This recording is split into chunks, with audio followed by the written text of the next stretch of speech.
the moon is a sliver of bone against a velvet sky, casting a cold, indifferent light on the perfumed gardens of the imperial palace.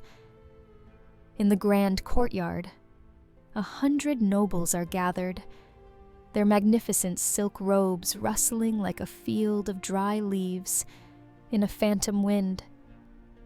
It is a scene of exquisite beauty, a living painting of the Heian court at its most refined. A woman, her face a mask of painted elegance, raises a cup of sake to her lips. Her hand, pale and delicate, trembles. A tiny, almost imperceptible tremor. Across the courtyard, a collective breath is held, a silent, shared anticipation. The cup falls, a porcelain star shattering on the cold stone.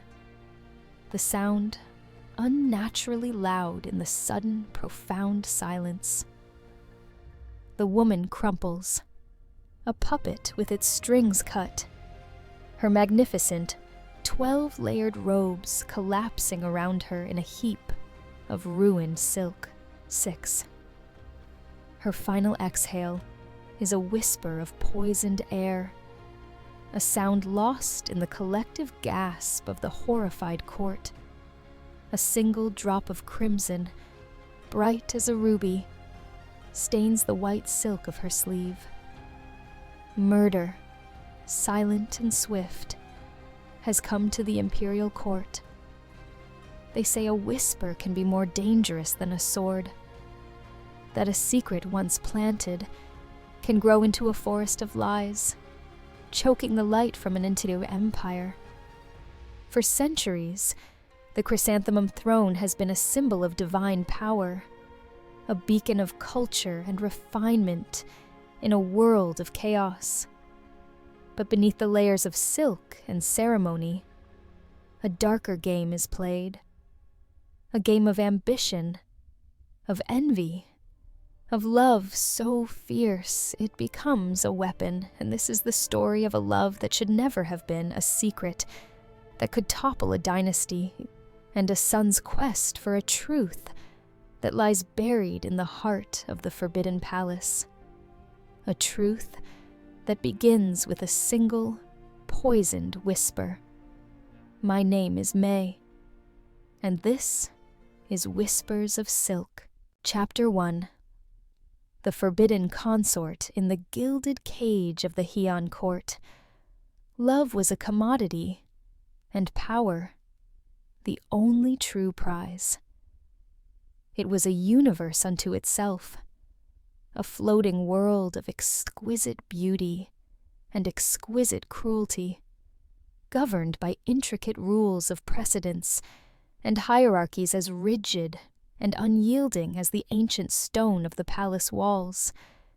In this world, Lady Fujitsubo was a beautiful, dangerous anomaly.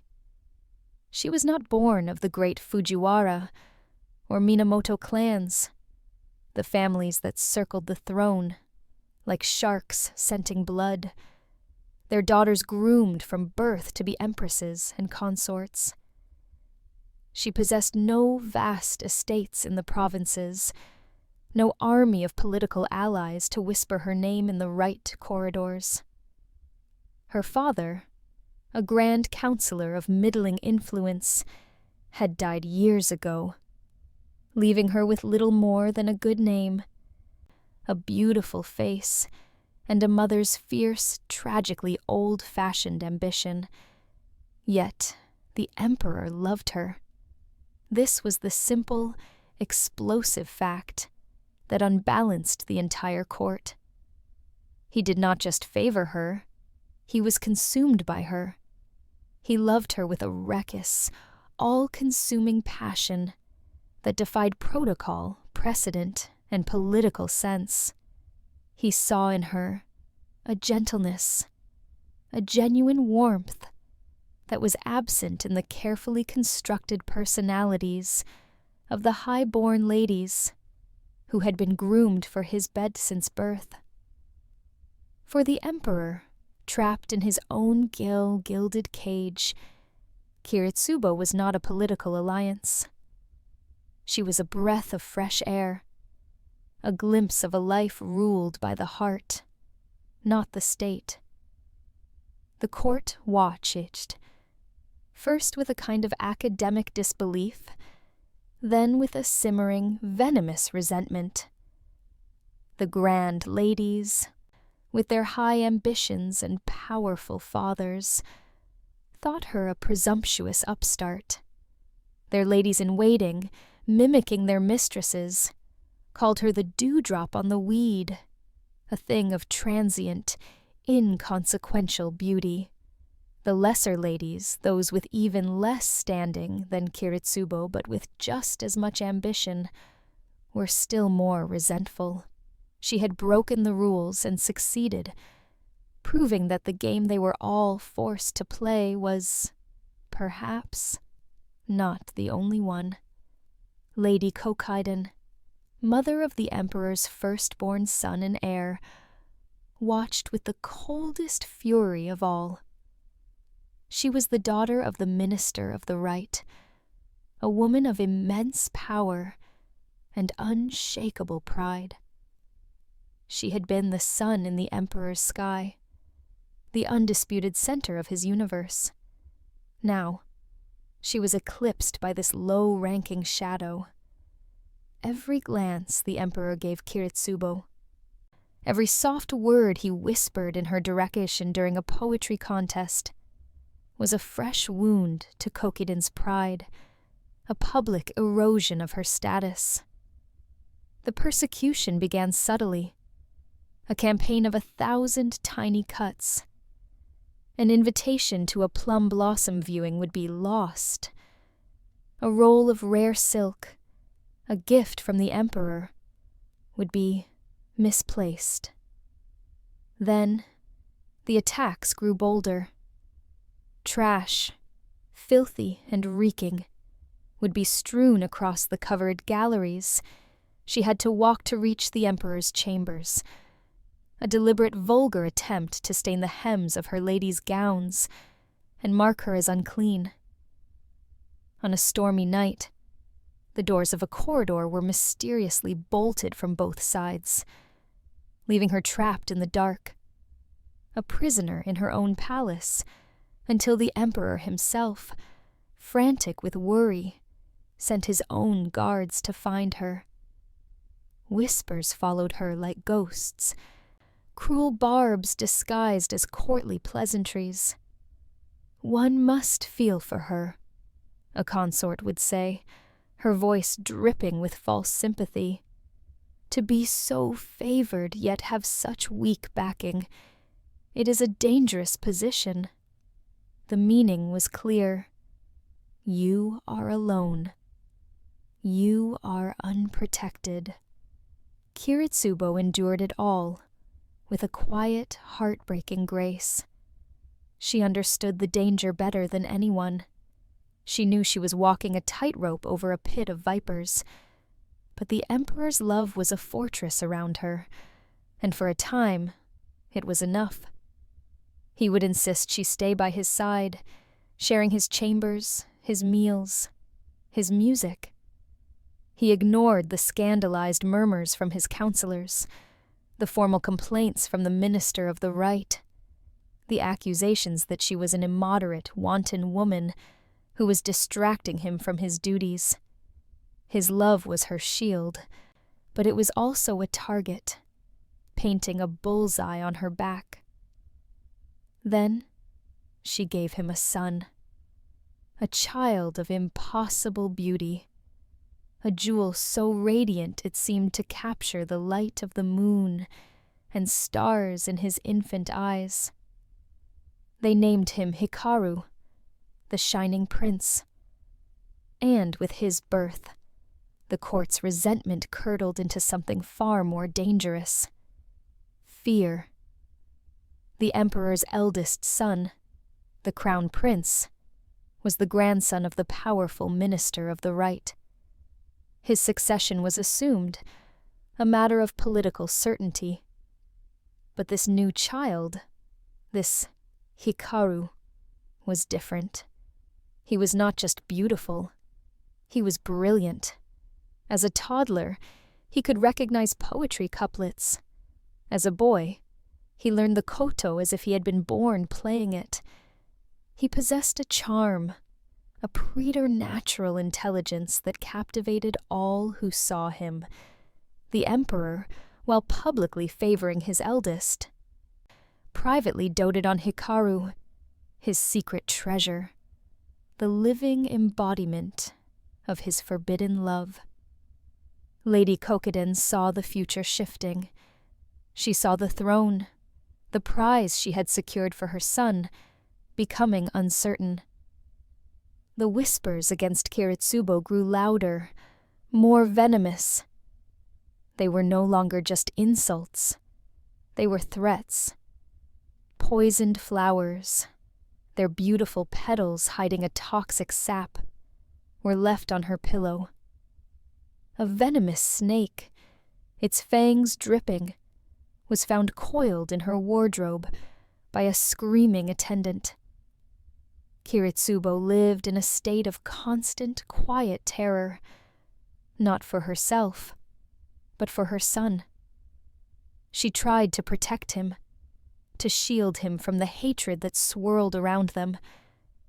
She kept him close, in the modest, secluded apartments of the Paulownia court, a place far from the centers of power.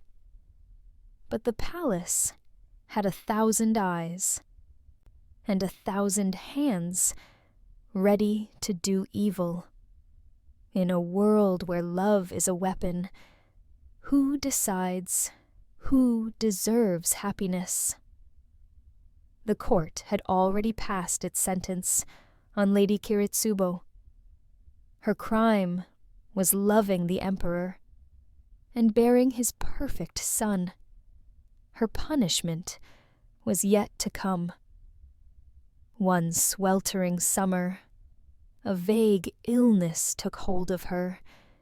It began as a weariness she couldn't shake, a faintness of breath after climbing a single flight of stairs. The court physicians, many of whom were allied with her enemies, offered diagnoses that were evasive and unhelpful. A summer malady, one would say. A feminine imbalance, another would suggest. The emperor, accustomed to her delicate health, begged her to stay at court, to let him watch over her. But the illness deepened. The light in her eyes began to dim.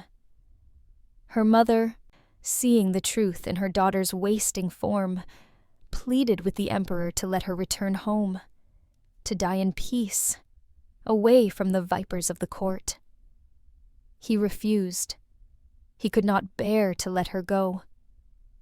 But as her condition worsened, even he could not deny the truth. She was dying, and he suspected, with a cold dread that gripped his heart, that this was no natural illness. He suspected foul play, but he had no proof, only whispers. And in the imperial court, a whisper without proof was nothing but air. The emperor's suspicions gnawed at him like a disease.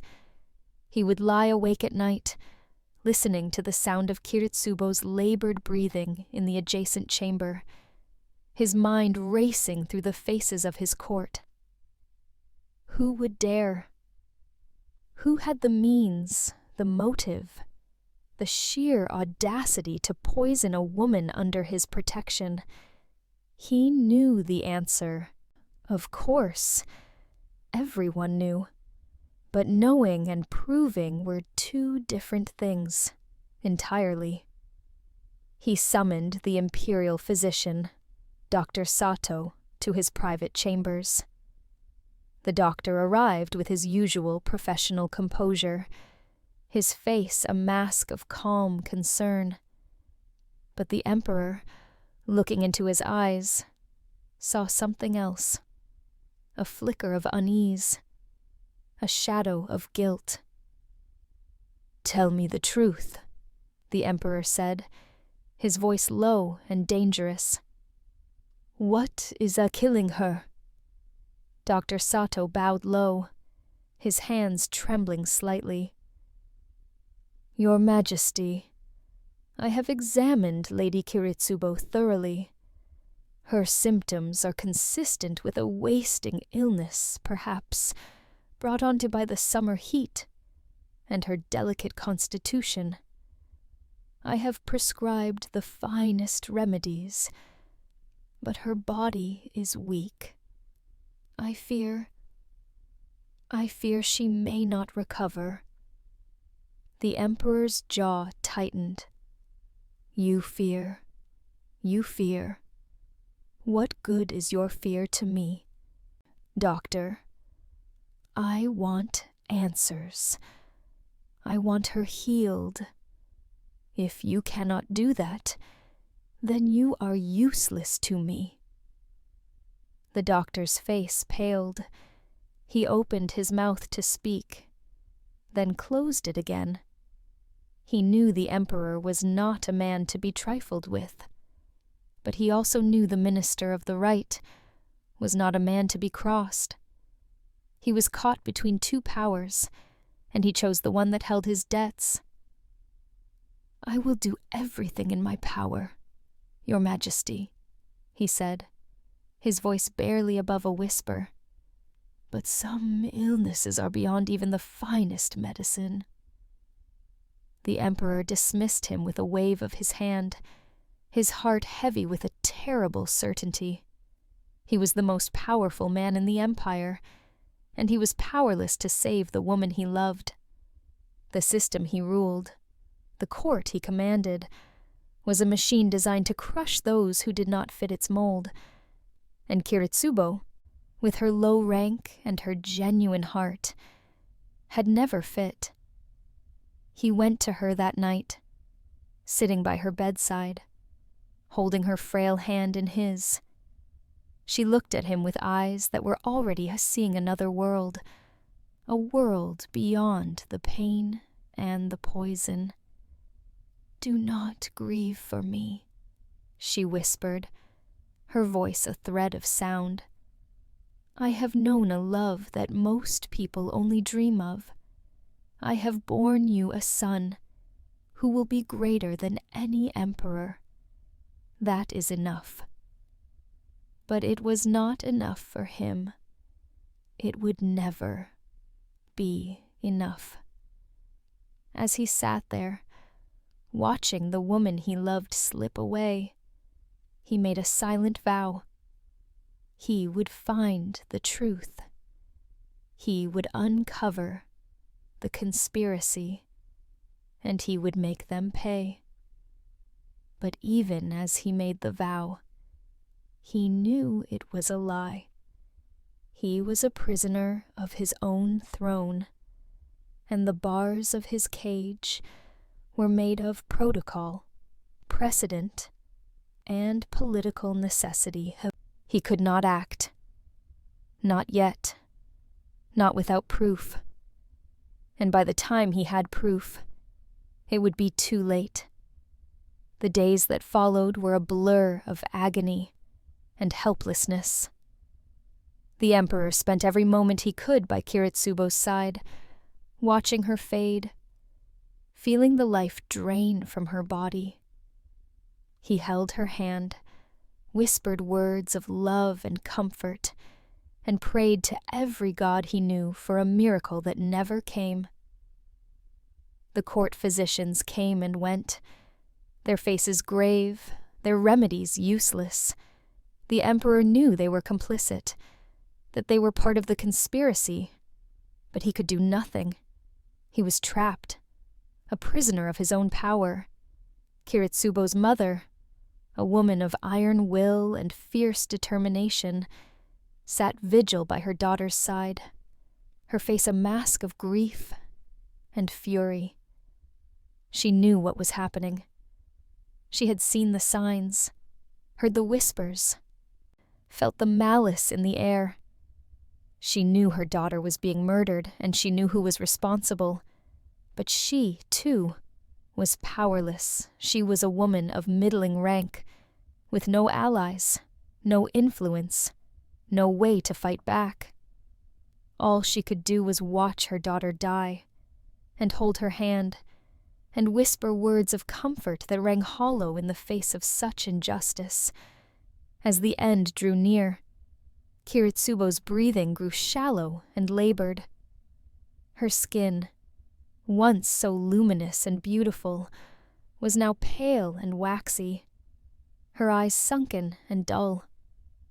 The Emperor, his face a mask of anguish, leaned in close, his lips brushing against her ear. "I will find them," he whispered, his voice choked with tears. "I will find the ones who did this to you. I will make them pay. I swear it on my life, on my throne, on everything I hold dear. I will avenge you." Kiritsubo's eyes fluttered open, and she looked at him with a clarity that was heartbreaking. "No," she whispered, her voice barely audible. "Vengeance will not bring me back. It will only destroy you, and it will endanger our son." She paused, gathering her last strength, her eyes boring into his. "Protect him. That is all I ask. Protect our boy from them. Promise me." "I promise," he sobbed, pressing her hand to his cheek. "I promise." She looked past the Emperor to where her mother stood in the shadows. "Mother," she called, her voice a little stronger. Her mother rushed to her side. Kiritsubo's eyes locked onto hers. She whispered a name. A single name, lost in the sound of the wind and the rain. Her mother's eyes widened in shock, then narrowed in cold, hard understanding. It was not the name she had expected. Then, with a final shuddering sigh, Lady Kiritsubo was gone. The light left her eyes, and the hand in the Emperor's went limp. The Emperor's cry of grief was a sound that would haunt the palace for years to come. It was the sound of a heart breaking, of a world ending. He held her lifeless body in his arms, rocking back and forth, his sobs echoing through the silent room. The court physicians, the attendants, the guards, all stood frozen, witnesses to a tragedy that would define the empire for generations to come. Chapter 2. The Paulownia court was a quiet, almost forgotten corner of the sprawling palace, a place of humble, unadorned wood and simple gardens that now seemed to wilt in sympathy with their mistress. It had been Lady Kiritsubo's gilded cage, and now it was her deathbed. The Emperor, finally relenting to her mother's desperate pleas, allowed her to leave the main palace, but he could not bear to let her go home. He moved her here, to these modest apartments where she had spent her first years at court, a final, desperate attempt to keep her close, to turn back time through sheer force of will. Her ladies-in-waiting, a small, loyal band who had weathered the storm of the court's disapproval with her, moved like ghosts through the rooms, their faces etched with a sorrow that was both real and terrified. They knew what was happening. They had seen the subtle poisons, the escalating malice. They had intercepted a box of sweets that smelled faintly of almonds. They had noticed the strange, bitter residue in a cup of wine. They had tried to protect their mistress, but they were a handful of women against the entrenched power of the great clans.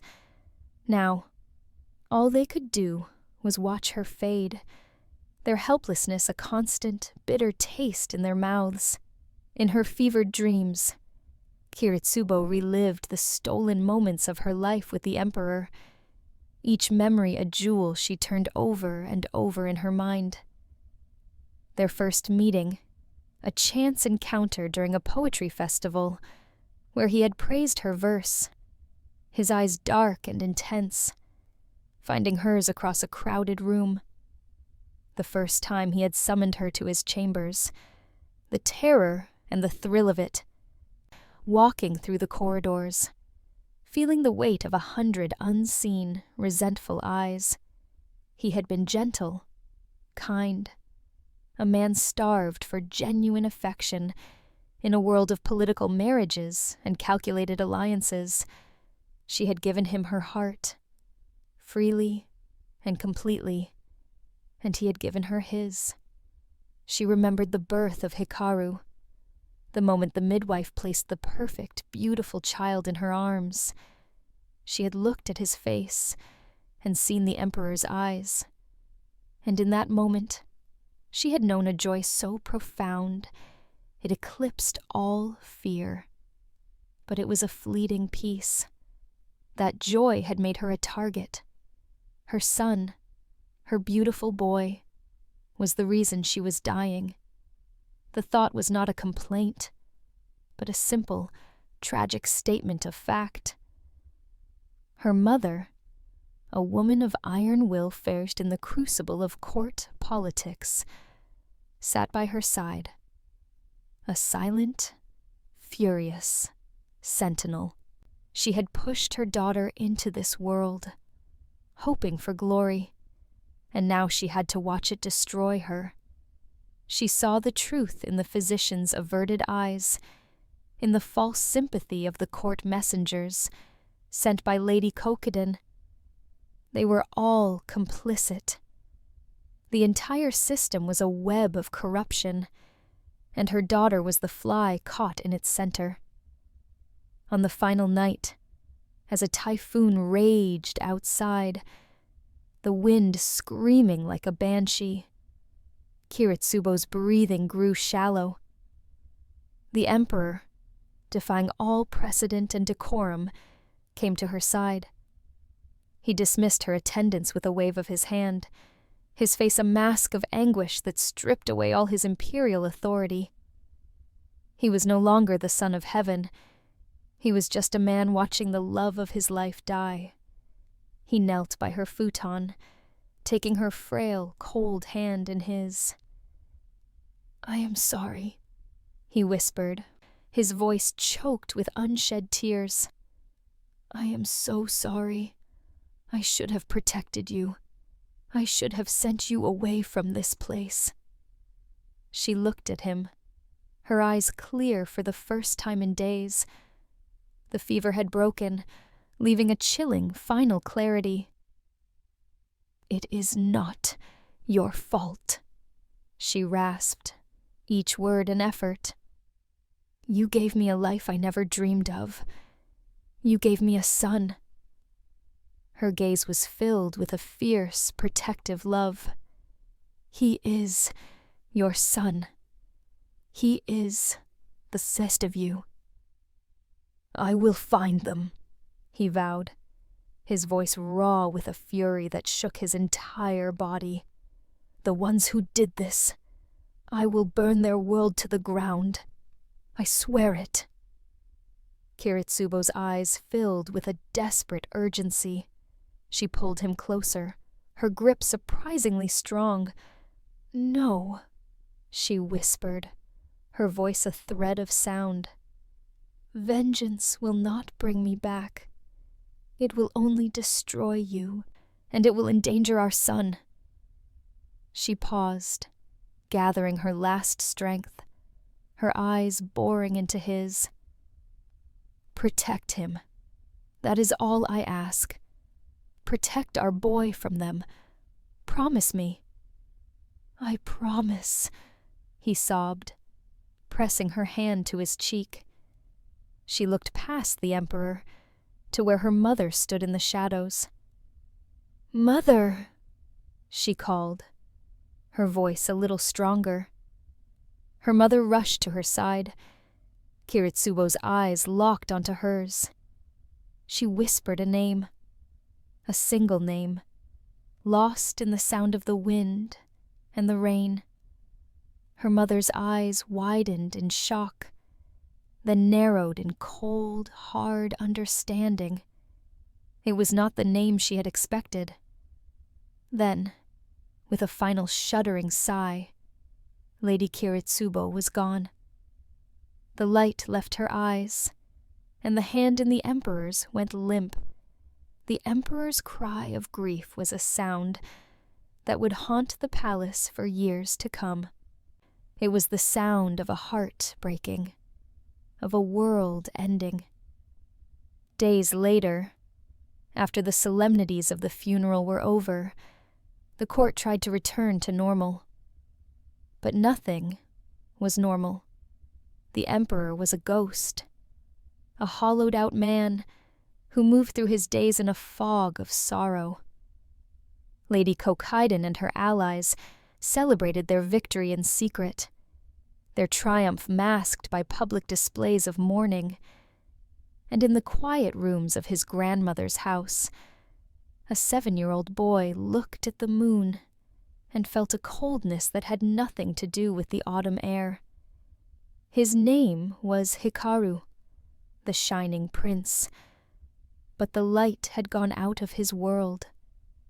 He did not cry. He did not rage. He simply watched and listened and remembered. He remembered the warmth of his mother's hand, the scent of her perfume, the sound of her laughter, and he remembered the whispers that had killed her. He did not know the whole truth. He did not know the name his mother had whispered on her deathbed.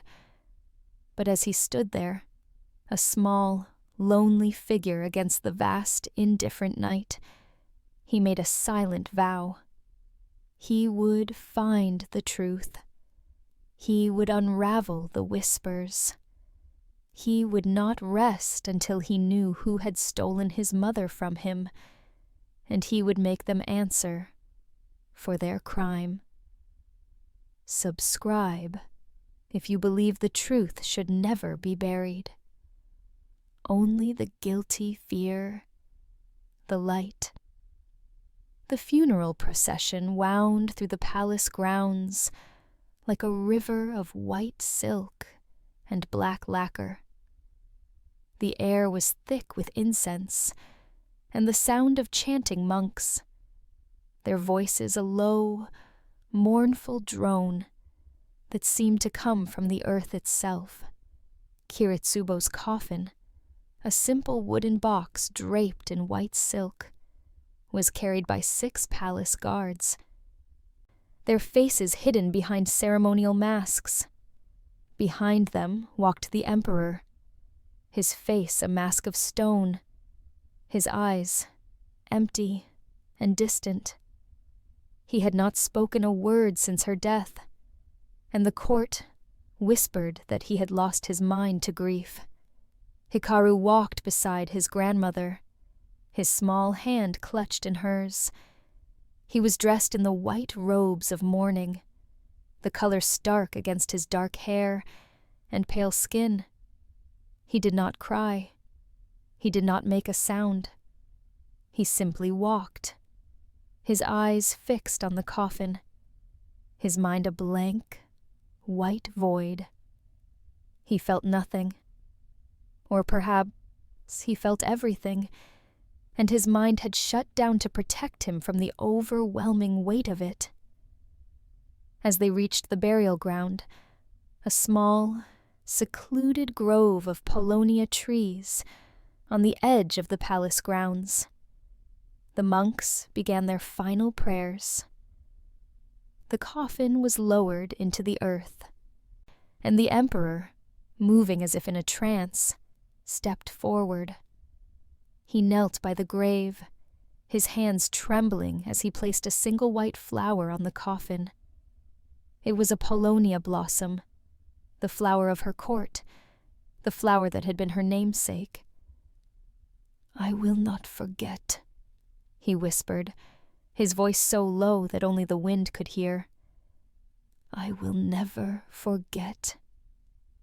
As the earth was shoveled over the coffin, Hikaru felt a hand on his shoulder. He looked up to see his grandmother, her face a mask of grief and fury. She leaned down, her lips close to his ear. "Remember this day, Hikaru," she whispered, her voice hard and cold. "Remember what they did to your mother, and when you are old enough, when you are strong enough, you will make them pay, not for vengeance, for justice, for her." Hikaru looked up at her, his eyes wide and dark. He did not understand all her words, but he understood the tone. He understood the promise.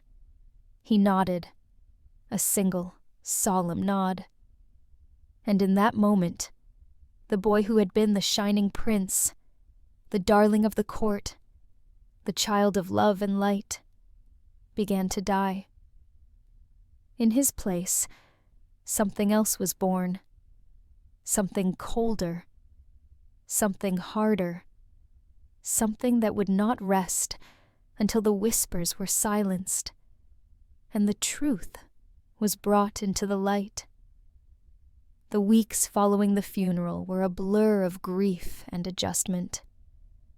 Hikaru was moved from the Paulownia court to his grandmother's residence, a modest but comfortable house on the outskirts of the palace grounds. His grandmother, a formidable woman with a sharp mind and a sharper tongue, took charge of his upbringing. Determined to prepare him for the battles that lay ahead, she taught him the ways of the court, the intricate dance of politics and power that ruled the empire. She taught him to read people, to see beyond their masks, to understand their motivations and their weaknesses. She taught him to be patient, to be strategic, to play the long game. And she taught him to never forget what had been done to his mother, to carry that memory with him always, as a reminder of the cost of weakness and the price of justice. Hikaru absorbed these lessons like a sponge, his young mind sharp and eager. He was a quick learner, and he had a natural talent for the game. He could charm and manipulate with ease, his beautiful face and winning smile disarming even the most suspicious courtiers. But beneath the surface, he was cold and calculating, his mind always working, always planning, always preparing for the day when he would be strong enough to strike back. As the years passed, Hikaru grew from a boy into a young man, his beauty and intelligence becoming legendary throughout the court. He was the shining prince, the darling of the empire, the embodiment of all that was good and noble. But those who knew him best, who saw beyond the mask, knew the truth. He was a weapon, forged in the fires of grief and tempered by the cold steel of vengeance. And he was waiting for his moment to strike. Chapter 3. The Shining Prince. 10 years passed. 10 years of gilded ceremony and silent, suffocating grief.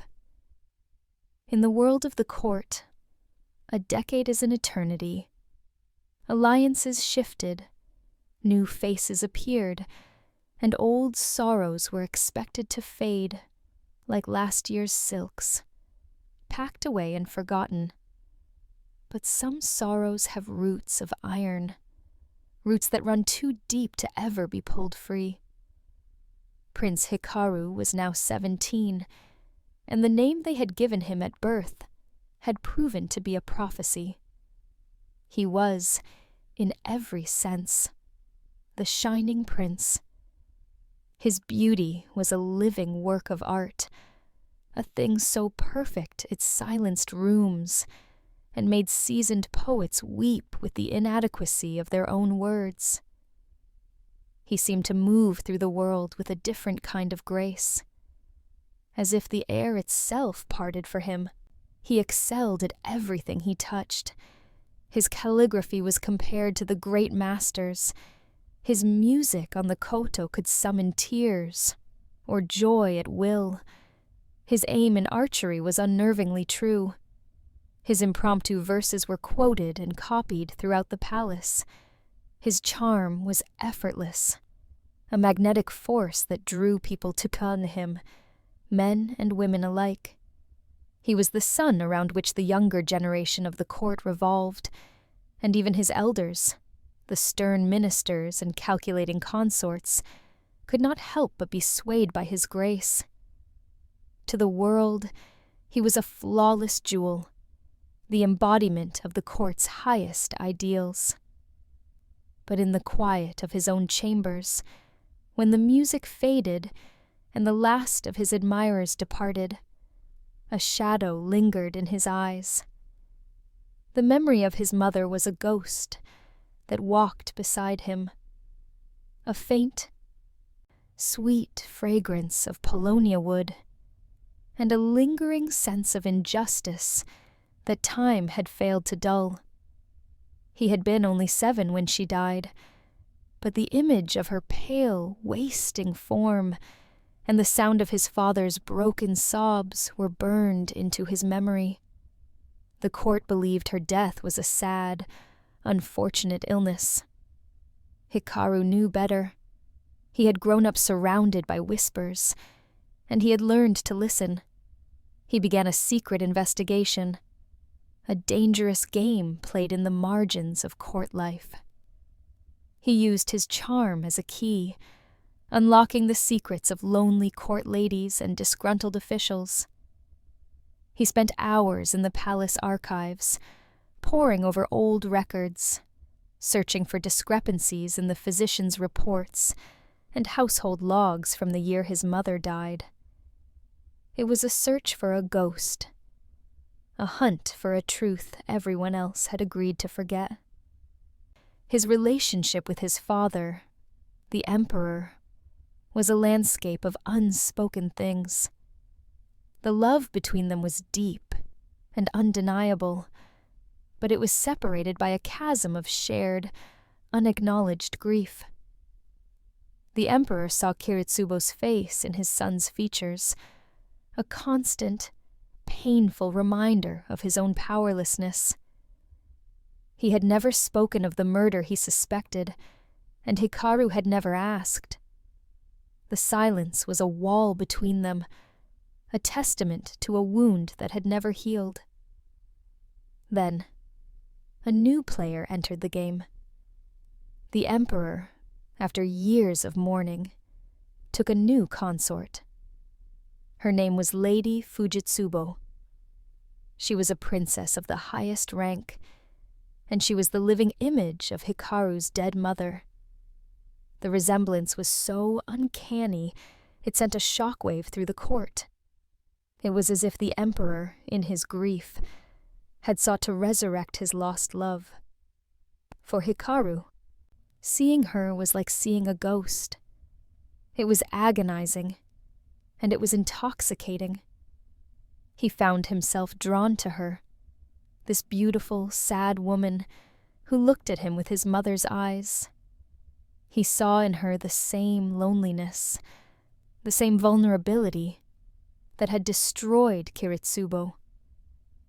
He felt a desperate, protective urge, an emotion tangled with a more dangerous, forbidden attraction. One night, driven by a restless energy he couldn't explain, Hikaru returned to the Paulownia court. The apartments had been empty for a decade, preserved as a shrine to the emperor's grief. Dust motes danced in the moonlight that streamed through the paper screens. The air was thick with the scent of decay and memory. He ran his hand along a wooden pillar, remembering his mother's touch. He felt like a trespasser in his own past.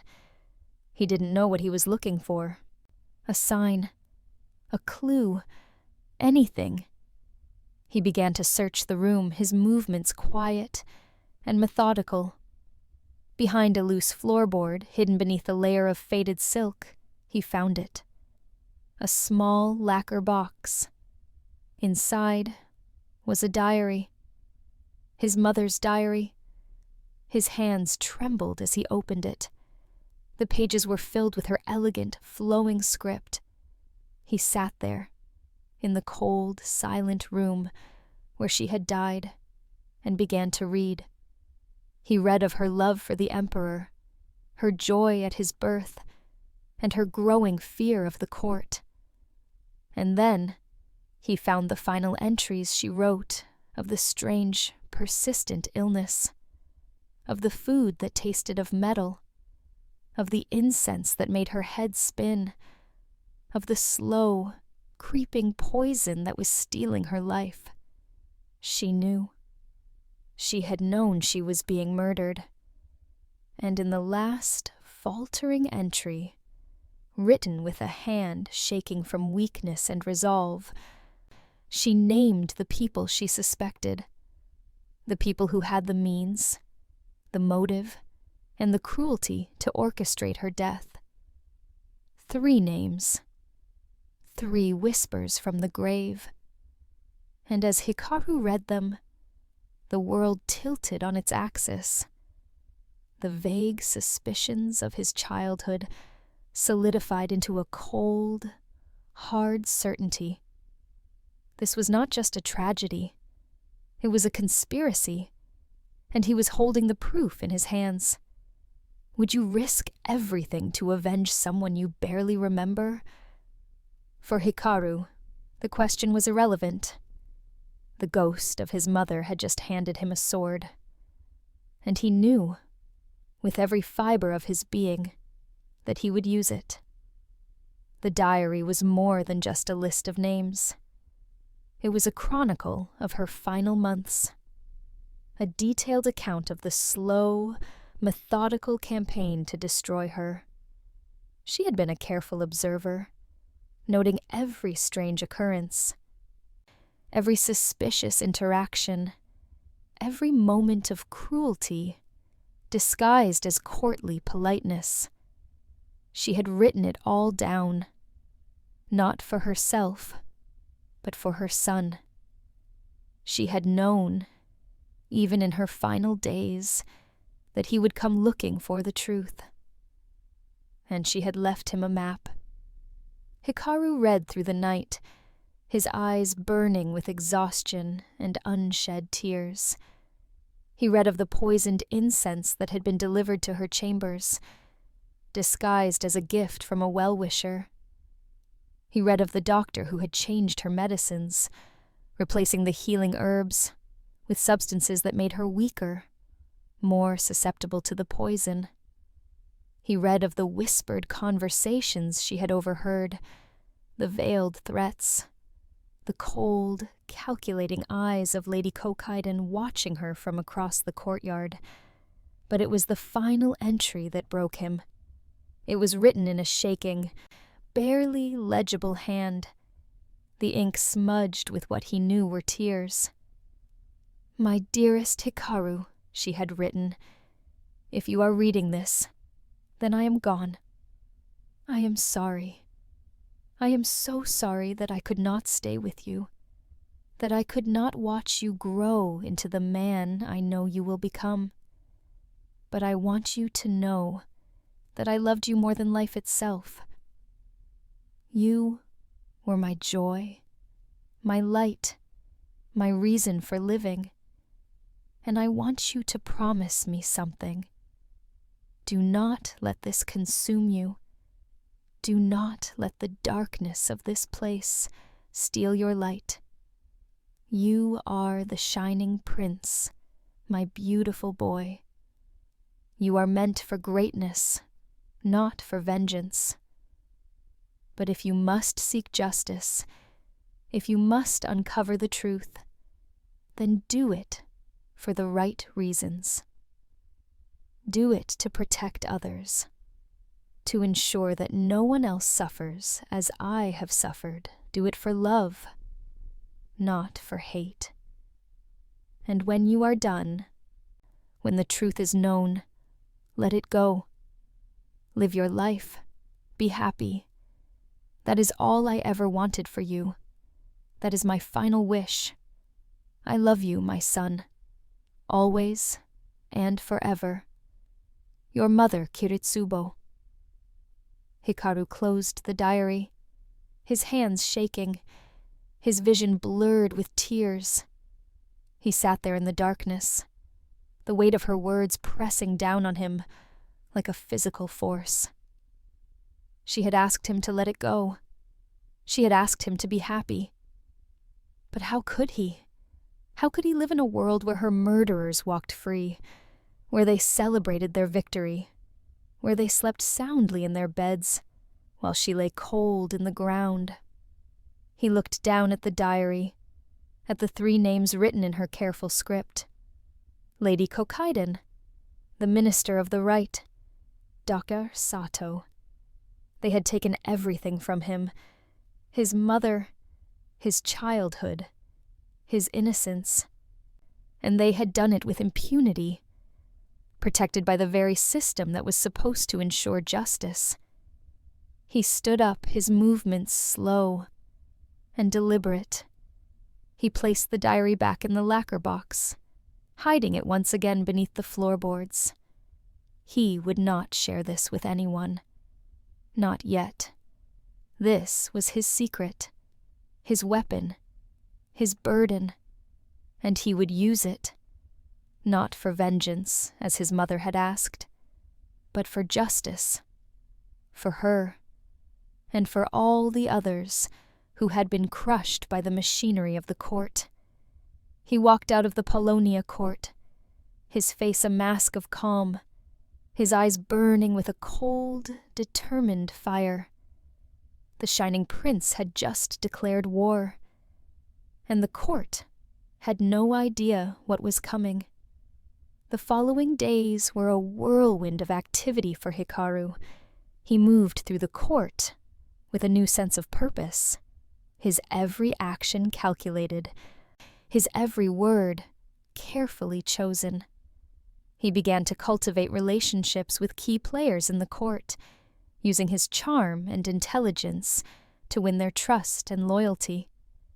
He attended every poetry contest, every music recital, every political gathering, always watching, always listening, always gathering information. He paid particular attention to the 3 names in his mother's diary: Lady Kokaiden, the minister of the right, and Dr. Sato. He studied their habits, their routines, their weaknesses. He learned who they trusted, who they feared, who they owed favors to. He began to build a case against them piece by piece, document by document, until he had enough to bring them down. But he knew that evidence alone would not be enough. He needed leverage. He needed to find a way to turn them against each other, to make them reveal their secrets, to force them to confess. And he knew that the key to doing that was to get inside their world, to become a part of their inner circle, to earn their trust. And so, he began his campaign, a long, patient, methodical effort to infiltrate the enemy's ranks. He started with the weakest link, Dr. Sato, the imperial physician. He knew from his mother's diary that the doctor was in debt, that he had been coerced into poisoning her. He knew that the doctor was a man of weak will, a man who could be broken. And so Hikaru set his sights on Dr. Sato, determined to make him the first domino to fall. The game had begun, and the Shining Prince was playing to win. Chapter 4.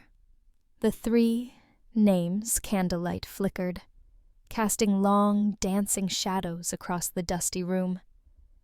The world outside the Paulownia court, the world of music, poetry, and laughter, had ceased to exist. For Hikaru, there was only the rustle of silk pages and the heavy, frantic beat of his own heart. He read the names again, the ink a stark, black accusation against the fragile, yellowed paper. The first name was no surprise. Lady Kokiden? The architect of his mother's public humiliation, the woman whose hatred had been the relentless, driving rain against which Kiritsubo had no shelter. Her motive was as clear as glass: jealousy, ambition, and the preservation of her own son's path to the throne. She was the obvious villain, the public face of the court's cruelty. Her name on the page was a confirmation, not a revelation. The second name was more surprising and far more dangerous. The Minister of the Right, Kokiden's father. A man of immense, almost limitless power, a pillar of the court, second only to the Emperor himself. Hikaru had always seen him as a stern, imposing figure, a man of cold logic and political calculation. But the diary painted a different picture. It spoke of a secret meeting, a veiled threat, delivered with a smile. It described the minister's fury at the Emperor's obsession, his fear that Hikaru's birth would destabilize the carefully balanced power structure he had spent his life building. Kokiden's hatred was personal, but her father's was political. He was not just a rival. He was the system itself, a system that had crushed his mother for daring to exist outside its rules. But it was the third name that made the blood freeze in Hikaru's veins. It was a name he had not expected, a name that felt like a betrayal, a dagger in the back. The imperial physician, Dr. Sato, the man who had been charged with his mother's care, the man who had pronounced her death a summer malady. The diary described him as a man with a gambling problem, a man deep in debt to the Minister of the Right. It spoke of him changing her medicines, of his evasive answers, and his trembling hands. He was not just a negligent doctor. He was the instrument, the hand that had delivered the poison, the voice that had lied to the Emperor, the final critical piece of the conspiracy. 3 names: a queen, a king, and a pawn. A web of power, ambition, and debt that had ensnared and destroyed his mother. The vague, shadowy monsters of his childhood now had a face. 3 faces. He sat there for a long time, the diary clutched in his hand, the silence of the room pressing in on him, the grief he had carried for 10 years, a dull, constant ache, now sharpened into a white-hot rage. It was a rage so pure, so absolute, it felt like a religious awakening. The world was no longer a place of beauty and poetry. It was a battlefield. The court was not a stage for art and culture. It was a crime scene. He thought of his father, the emperor, lost in his grief. A man who had suspected the truth, but had been too powerless, too bound by the rules of his own court, to act. He thought of Lady Fujitsubo, the beautiful, sad ghost who now wore his mother's face, another pawn in their game. And he thought of himself, the shining prince, the darling of the court. His entire life had been a lie, a beautiful performance on a stage built over his mother's grave. He closed the diary, his movements slow and deliberate. He placed it back in the lacquer box, the secrets once again hidden from the world. But they were not hidden from him. They were burned into his mind, a map of the battlefield, a list of his enemies. He walked out of the Paulownia court, leaving the ghosts of the past behind. The moon was higher now, casting a cold, silver light on the palace grounds. He looked at the sprawling complex of buildings, the homes of the most powerful people in the empire. They were not homes. They were targets. He would not be his father. He would not be a victim of the system. He would use the system against itself. He would use his charm, his beauty, his intelligence, the very qualities that had made him the court's darling, as weapons. He would son and flatter and seduce. He would gather secrets, exploit weaknesses, and turn his enemies against each other. He would become the whisper in the dark, the unseen hand that pulls the strings. He would not rest until the 3 names in his mother's diary were stripped of their power, their honor, and their lives. This was no longer a quest for truth. It was a hunt, and the shining prince had just become a predator. What is more dangerous? The enemy you can see, or the one who hides behind a perfect smile? Comment below with your thoughts. Subscribe if you believe that justice is a dish best served cold. Over the following weeks, Hikaru began to study his enemies with the intensity of a scholar, preparing for the most important examination of his life. He observed their routines, their habits, their weaknesses. He noted who they spoke to, who they trusted, who they feared. He became a ghost in the palace, moving through the corridors and gardens with a new, predatory awareness.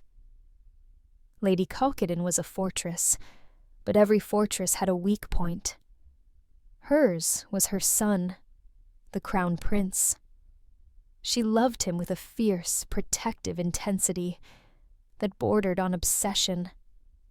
She had spent her entire life securing his path to the throne, and she would do anything to protect that path. Hikaru saw this as both a strength and a vulnerability. If he could get close to the crown prince, if he could turn him into an ally, he could use that relationship to get inside Kokiden's defenses. The minister of the right was a different challenge. He was a man of immense power and influence, a master of the political game. He had allies in every corner of the court, and he ruled his faction with an iron fist. But Hikaru knew that power built on fear was inherently unstable. The minister had enemies, people he had crushed on his way to the top, people who would love to see him fall. Hikaru just had to find them and give them the tools they needed to strike. And then there was Dr. Sato, the pawn, the instrument, the man who had actually delivered the poison. He was the weakest link in the chain, and Hikaru knew that if he could break him, he could unravel the entire conspiracy. The diary had mentioned his gambling debts. his financial ruin. That was the key. Hikaru just had to find a way to exploit it. He spent his days playing the role of the shining prince, charming the court, writing poetry, playing music, being the perfect, unthreatening ornament that everyone expected him to be. But his nights were different. His nights were spent in the archives, in the shadows, gathering information, building his case, preparing for war. He was patient. He was methodical. He was relentless. And he was driven by a cold, burning fury that would not be extinguished until justice was done. The game had begun, and the Shining Prince was playing to win. Hikaru's first move was to establish a network of informants throughout the palace. He used his charm and his reputation to cultivate relationships with servants, guards, and low-ranking officials, people who were often overlooked, but who saw and heard everything. He would engage them in casual conversation, asking innocent questions, offering small favors, building trust. And slowly, piece by piece, he began to gather information. He learned that Dr. Sato frequented a certain gambling den in the city, a place where he had accumulated massive debts. He learned that the Minister of the Right had a secret mistress, a woman of low birth, whom he kept hidden from the court. He learned that Lady Kokiden had a network of spies throughout the palace, women who reported back to her on every whisper, every rumor, every secret. Armed with this information, Hikaru began to formulate his plan. He would start with Dr. Sato, the weakest link. He would use the doctor's debts to coerce him into confessing, to force him to reveal the full extent of the conspiracy. And then, with the doctor's confession in hand, he would move on to the minister and Lady Kokiden, using the evidence to bring them down. But he knew that he had to be careful. One wrong move, one misstep, and the entire plan could collapse. He had to be patient, methodical, and above all, invisible. He had to play the game perfectly, without revealing his hand, without giving his enemies any reason to suspect that he was coming for them. And so he waited, and watched, and prepared. The Shining Prince was a predator, and his prey had no idea that they were being hunted. Chapter 5. The First Move. The hunt began not with a bang, but with a whisper. Hikaru, now armed with the terrible knowledge of his mother's diary, moved through the court with a newfound purpose. His smile was brighter, his poetry more poignant, his laughter more infectious than ever before. He was a phantom, his true intentions hidden behind the dazzling mask of the Shining Prince. His first target was the weakest link in the chain, Dr. Sato, the imperial physician. Hikaru knew that a direct accusation would be useless. It would be his word against a respected official, and the court would dismiss it as youthful fantasy. He needed leverage. He needed to find the doctor's weakness and squeeze. He began by subtly cultivating a friendship with Dr. Sato's youngest son, a quiet, scholarly boy who was often overlooked by his father. Hikaru would invite him to poetry contests, praise his calligraphy, and listen to his complaints about his father's gambling debts and his increasingly erratic behavior. The son, flattered by the attention of the Shining Prince, became an unwitting source of information, confirming the diary's claims of the doctor's financial ruin. Next, Hikaru used his influence to gain access to the Imperial Pharmacy, a place usually off-limits to all but the physicians themselves. He claimed a sudden interest in medicinal herbs, a desire to create new incense blends. The pharmacists, charmed and eager to please the prince, allowed him to browse their extensive collection of herbs and minerals.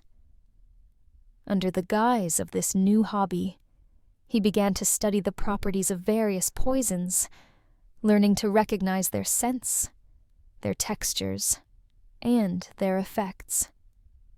He discovered that a certain rare, imported mushroom, when mixed with a common flower, created a slow-acting poison that mimicked the symptoms of a wasting illness.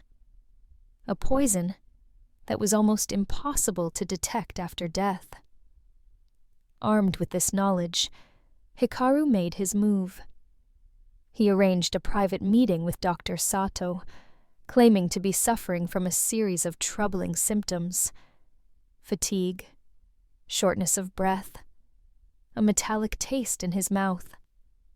The same symptoms his mother had described in her diary.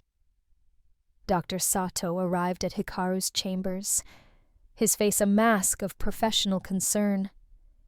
He examined the prince, his hands cool and steady. He pronounced it a simple case of exhaustion, a common ailment for a young man with such a busy social calendar. He offered a simple herbal remedy. Hikaru smiled, a slow, chilling smile that did not reach his eyes. "That is what you told my mother, is it not, doctor? A simple case of exhaustion?" The doctor's composure cracked. A flicker of fear, quick as a heartbeat, crossed his face. I don't know what you mean, Your Highness." Hikaru's voice was soft, almost conversational. "I have been studying herbs, doctor. A fascinating hobby. I have learned so much. For example, I have learned about a certain mushroom, imported from the mainland. A mushroom that, when mixed with the petals of the common iris, can create a most interesting effect." He let the words hang in the air, watching the color drain from the doctor's face. He saw the sweat bead on his forehead, the slight tremor in his hands. He saw the guilt, the fear, the dawning realization that his secret was no longer safe. "I am a prince of the blood, doctor," Hikaru continued, his voice hardening, "and I am my mother's son. I will not be so easily dismissed." He paused, letting the threat sink in. "You will tell me everything. You will tell me who gave you the order. You will tell me how it was done. And in return, I will allow you to live out your days in a remote, forgotten monastery, where your creditors will never find you. Refuse me, and I will present my findings, and my mother's diary, to the Emperor. And I assure you, the Minister of the Right will not be able to protect you from his wrath."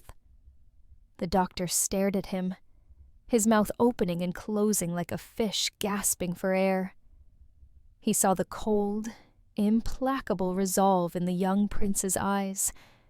He saw the ghost of Kiritsubo, and he knew that his time was up. He fell to his knees, his body shaking with sobs. "I will tell you," he whispered, his voice hoarse with terror. "I will tell you everything." The first piece of the puzzle had fallen into place. The hunt was on. Do you believe in using a villain's weakness against them? Is it justice, or is it just a different kind of evil? Let me know in the comments. Subscribe for more of the story. Dr. Sato's confession was a torrent of words, a desperate, panicked outpouring of guilt and fear. He told Hikaru everything. How the minister of the right had approached him, offering to clear his gambling debts in exchange for a simple favor. How Lady Kokiden had provided the poison, a rare substance imported from the mainland, undetectable in the body after death. How he had gradually replaced Kiritsubo's medicines with placebos, allowing the poison to do its work slowly, methodically, without raising suspicion. He told Hikaru of the meetings in the shadows, the whispered instructions, the cold, calculating eyes of the minister as he outlined the plan. He told him of his own cowardice, his own weakness, his own desperate need for money that had led him to betray his oath as a physician. "I never wanted to hurt her," Dr. Sato sobbed, his face buried in his hands.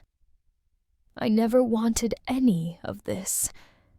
But they had me. They owned me. I had no choice." Hikaru listened in silence, his face a mask of stone. He felt no pity for this man, no sympathy for his plight. He had made his choice. He had chosen money over honor, survival over integrity, and now he would pay the price. "You will write down everything you have told me," Hikaru said, his voice cold and hard. "Every detail, every name, every meeting. You will sign it and seal it with your personal stamp. And then you will disappear. I have arranged for you to be taken to a monastery in the mountains, far from the capital, far from your creditors, far from the reach of the minister of the right. You will spend the rest of your days in prayer and penance. And if you ever speak of this to anyone, if you ever try to return to the capital, I will ensure that your confession reaches the emperor, and you will die a traitor's death. Do you understand?" Dr. Sato nodded, his body shaking with fear and relief. He understood. He had been given a second chance, a way out of the trap he had built for himself, and he would take it.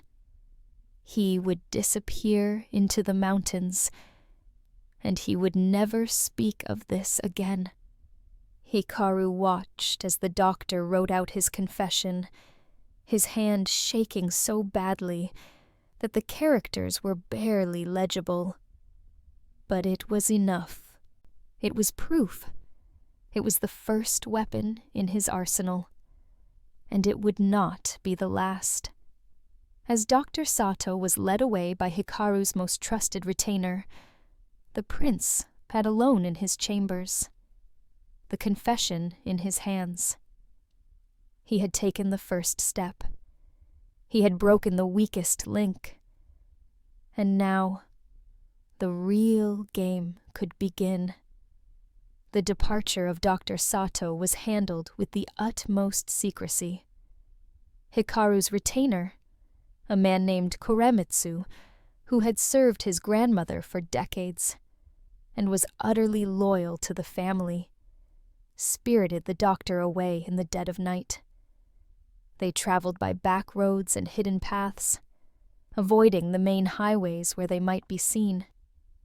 The monastery where Dr. Sato would spend the rest of his days was a remote, austere place, perched high in the mountains, accessible only by a narrow, treacherous trail. It was a place where men went to escape the world, to seek forgiveness for their sins, to live out their days in solitude and prayer. As Dr. Sato disappeared into the mists of the mountains, Hikaru felt a sense of grim satisfaction. The first domino had fallen. The conspiracy was beginning to unravel. But he knew that this was only the beginning. The real challenges lay ahead. Lady Kokiden and the Minister of the Right were not weak, frightened men like Dr. Sato. They were powerful, cunning, and ruthless. They would not go down without a fight. But Hikaru was ready.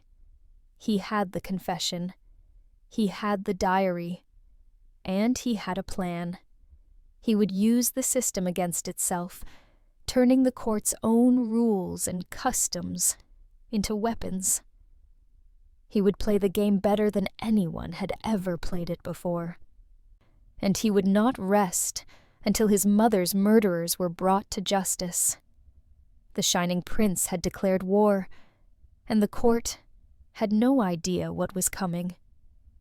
In the weeks that followed Dr. Sato's disappearance, Hikaru moved through the court like a shadow, his every action calculated to advance his cause.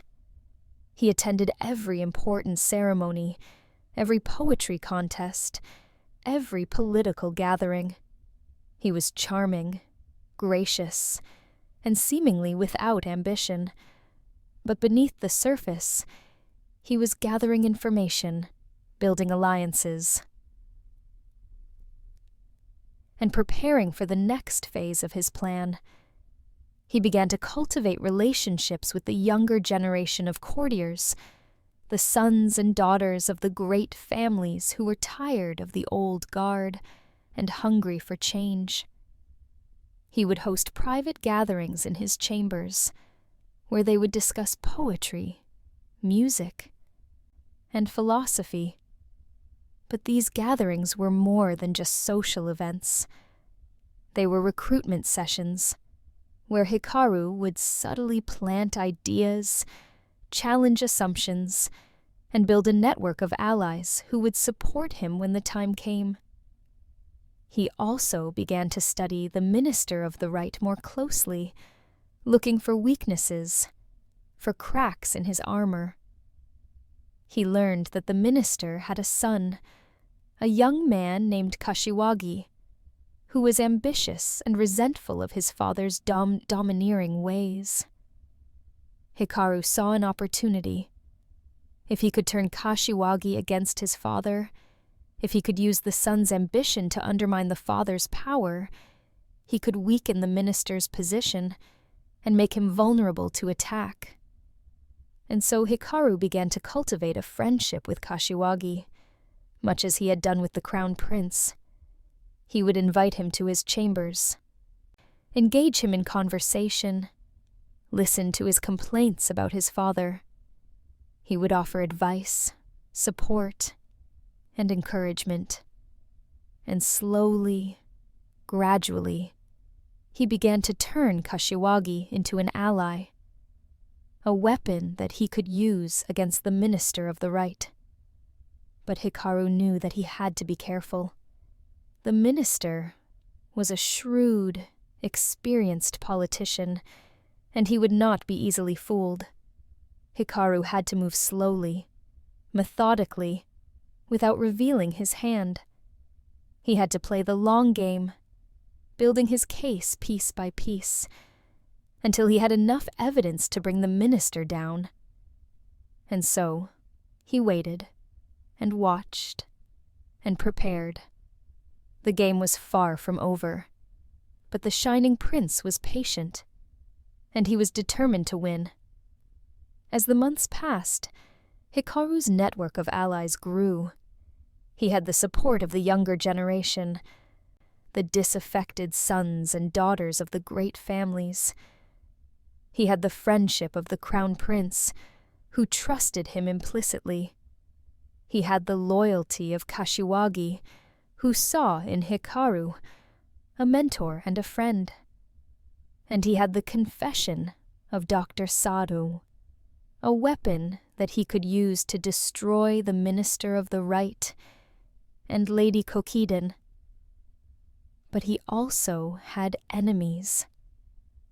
Lady Kokiden, ever vigilant, had noticed the change in him. She had seen the way he moved through the court, the way he cultivated relationships, the way he gathered information. She did not know the full extent of his plan, but she knew enough to be suspicious. And suspicion, in the hands of a woman like Kokiden, was a weapon as deadly as any poison. She began to watch him more closely, to have him followed, to gather information about his activities. She placed spies in his household, women who would report back to her on his every move. She began to build her own case against him, gathering evidence of his ambition, his influence, his growing power. The court was becoming a battlefield, and the two sides were preparing for war. The Shining Prince and Lady Kokiden, two of the most powerful and cunning players in the game, were circling each other, each waiting for the other to make a mistake. The tension was palpable, the air thick with unspoken threats and hidden agendas. And then, one day, the balance shifted. Hikaru made his move against the Minister of the Right, and the court would never be the same again. Chapter 6. The Brother's Shadow. With Dr. Sato's confession secured, a detailed account of the conspiracy, written in the physician's own hand and sealed with his personal stamp, Hikaru had his first real weapon. He spirited the disgraced doctor away in the dead of night, sending him to a remote mountain monastery under the care of a loyal abbot. The doctor was a ghost now, a secret to be kept until the time was right. One pawn was off the board. Now, his sights turned to the queen, Lady Kokiden. She was a fortress, protected by the high walls of her status and the unshakable power of her father, the Minister of the Right. A frontal assault was impossible. He needed to find a way inside, a secret passage into her world. And the key, he realized, was the one person she loved above all others. Her son, the Crown Prince. Hikaru's relationship with his half-brother had always been one of polite, distant rivalry. The Crown Prince was a serious, plodding young man who had grown up in the long, brilliant shadow of his younger brother. He was heir to the throne, but Hikaru was heir to his father's heart, and everyone knew it. The Crown Prince resented Hikaru's effortless grace, his dazzling charm, and the way the court seemed to revolve around him. He saw Hikaru not as a brother, but as a constant, living reminder of his own inadequacies. Hikaru began a subtle, patient campaign to change that perception. He started by publicly praising the Crown Prince's poetry, which was technically correct, but utterly devoid of passion. He would quote a line from one of the prince's verses in a conversation with a high-ranking minister, adding, "My brother has such a keen eye for the turn of a phrase. I confess, I am quite jealous of his discipline." He began to defer to his brother in public. At court ceremonies, he would deliberately stand a half-step behind him. When asked his opinion on a political matter, he would say, "My thoughts are of little consequence. It is the wisdom of the Crown Prince that the court should heed." This was a pattern interrupt, a deliberate upending of their established dynamic. The Crown Prince, accustomed to being either ignored or outshone by Hikaru, was initially suspicious. He saw these gestures as a new, more subtle form of mockery. But Hikaru was relentless. He was a master of the game, and he played his part to perfection. The turning point came during a rainy afternoon. Hikaru invited the crown prince to his chambers for a game of Go. The air was thick with the scent of wet earth and incense. As they placed the black and white stones on the board, Hikaru began to speak, his voice low and confessional. "It must be a great comfort," Hikaru said, not looking up from the board, "to know your path, to have your duty laid out before you, clear and certain." He sighed, a carefully crafted sound of weariness. "There are times I envy you, brother. To be the shining prince, it is a lonely, hollow thing. It is a mask sometimes. I fear I will forget the face beneath it." He looked up, his eyes filled with a manufactured vulnerability.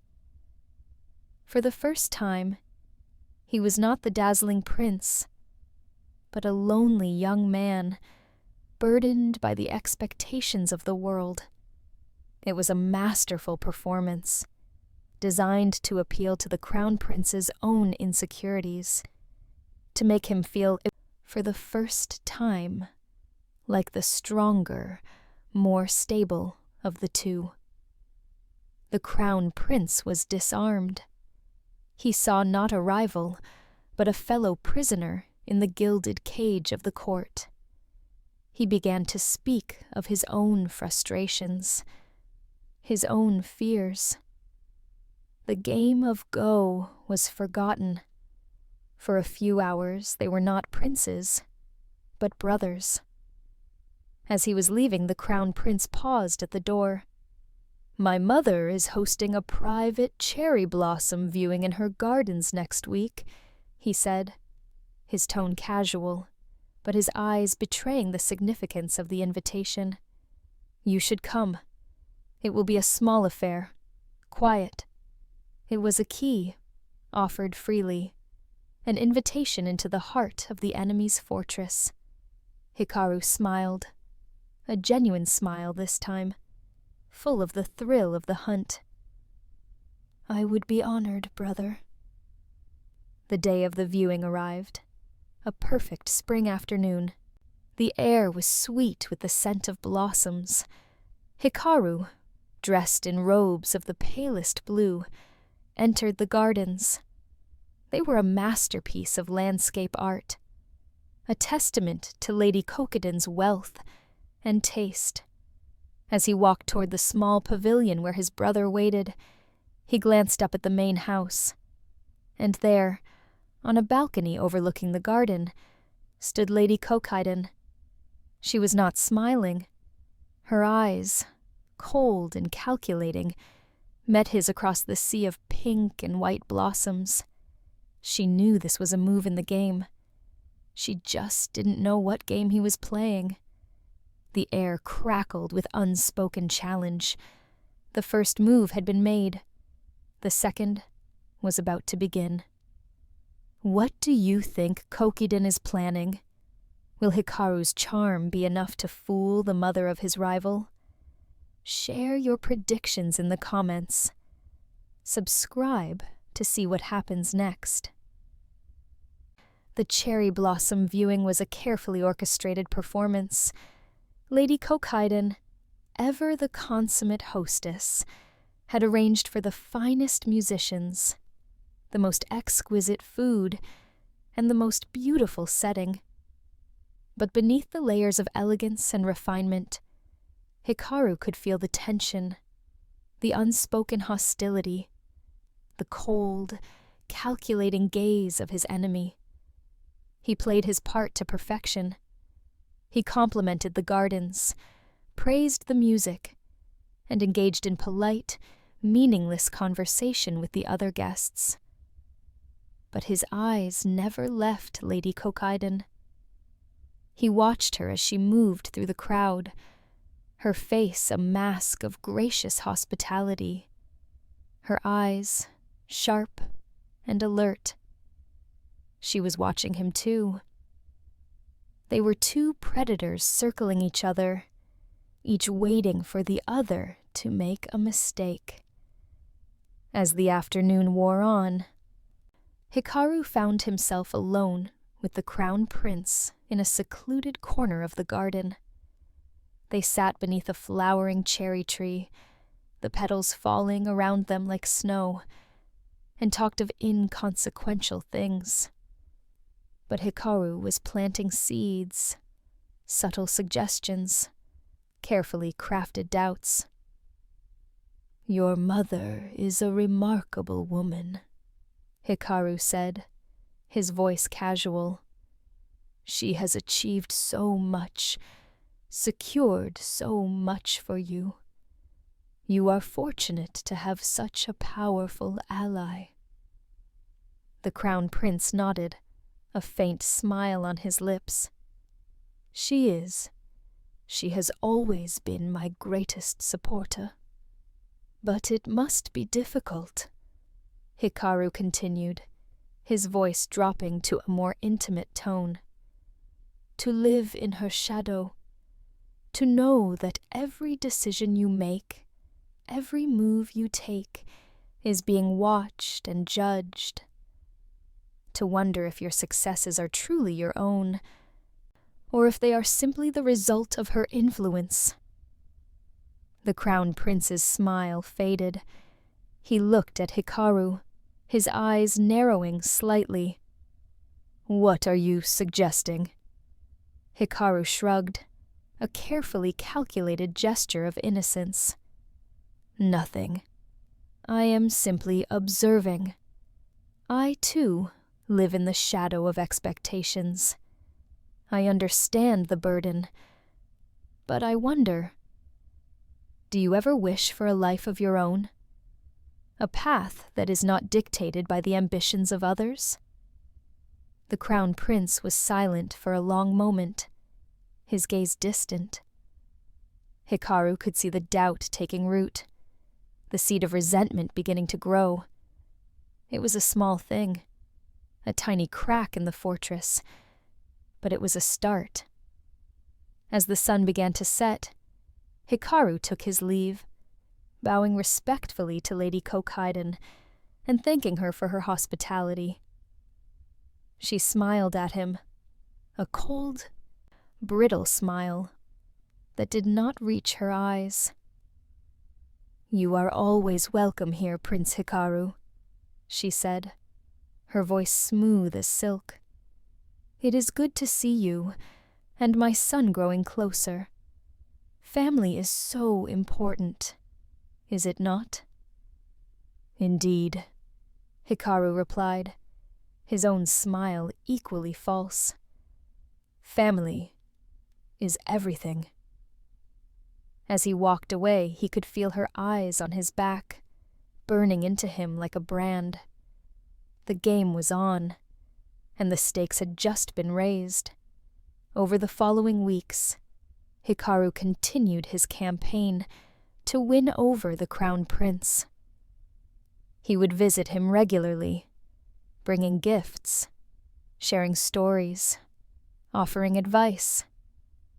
He positioned himself as a confidant, a trusted ally, someone the Crown Prince could turn to when he needed support.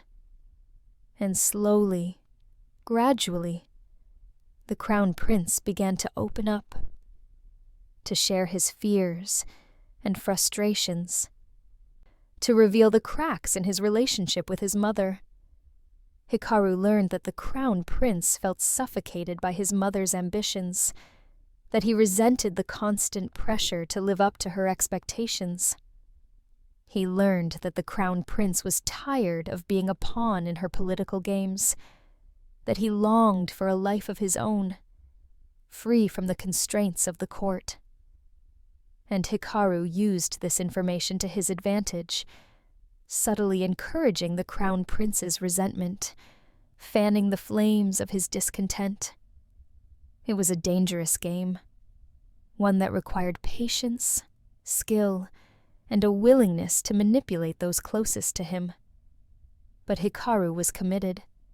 He would do whatever it took to bring down his mother's murderers, even if it meant using his own Umbriode as a weapon. The Shining Prince had become a predator, and nothing would stand in his way. One evening, as autumn leaves fell like copper rain outside the palace windows, Hikaru and the Crown Prince sat together in the prince's private study.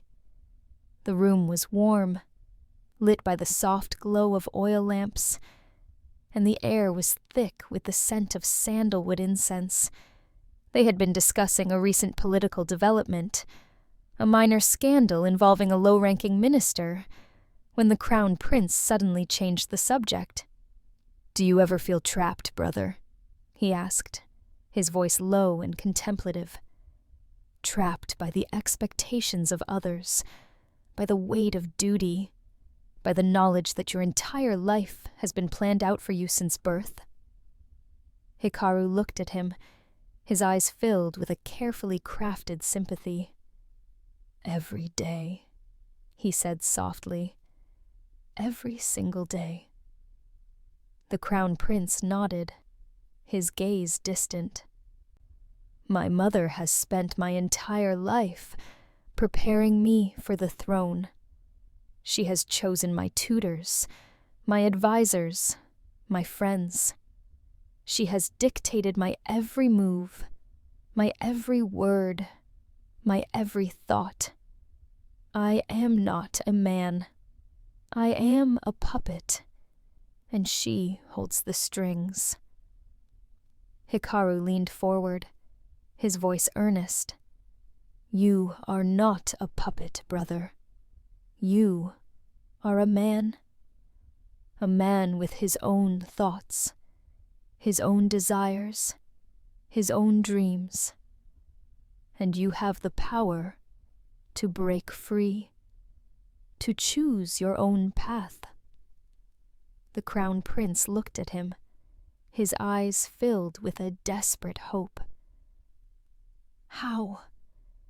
How can I break free when she controls everything? When she has the power of the minister of the right behind her?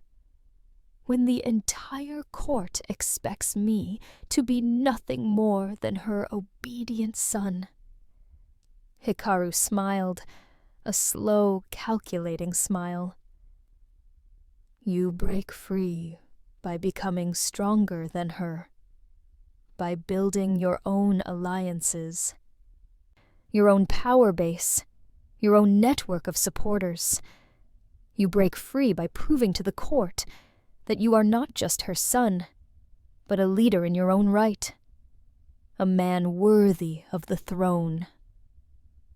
The Crown Prince stared at him, his mind racing. It was a dangerous idea, a revolutionary idea, but it was also an intoxicating one. For the first time in his life, he saw a path forward, a way to escape the suffocating grip of his mother's ambition. "Will you help me?" he asked, his voice barely above a whisper. Hikaru reached out, placing a hand on his brother's shoulder. "Of course, brother. I will help you. Together, we will build a new future, a future where you are not a puppet, but a king." The Crown Prince nodded, his eyes shining with gratitude and determination. He did not know that he was being manipulated, that he was a pawn in a much larger game. He did not know that Hikaru's true goal was not to help him, but to use him as a weapon against Lady Kokiden. He did not know that the Shining Prince was a predator, and he was the prey. But he would learn. In time, he would learn. And by then, it would be too late. As the weeks turned into months, the relationship between Hikaru and the Crown Prince deepened. They became inseparable, spending hours together discussing politics, philosophy, and the future of the empire. The Crown Prince for the first time in his life, felt like he had a true friend, a true ally. And Hikaru, ever the master manipulator, used this friendship to his advantage, subtly turning the crown prince against his mother, planting seeds of doubt and resentment that would one day bloom into open rebellion. Lady Kokiden watched this development with growing alarm. She saw the way her son looked at Hikaru, the way he hung on his every word, the way he deferred to his judgment. She saw her carefully constructed plans unraveling before her eyes, and she knew that she had to act. But she also knew that she had to be careful. Hikaru was popular, beloved by the court, and any direct attack on him would backfire. She had to be subtle, methodical, and above all, patient. And so she waited and watched and prepared. The game was far from over. But Lady Kokiden was a master player, and she would not go down without a fight. The court was a battlefield, and the war was just beginning. Chapter 7. The Ghost in the Mirror.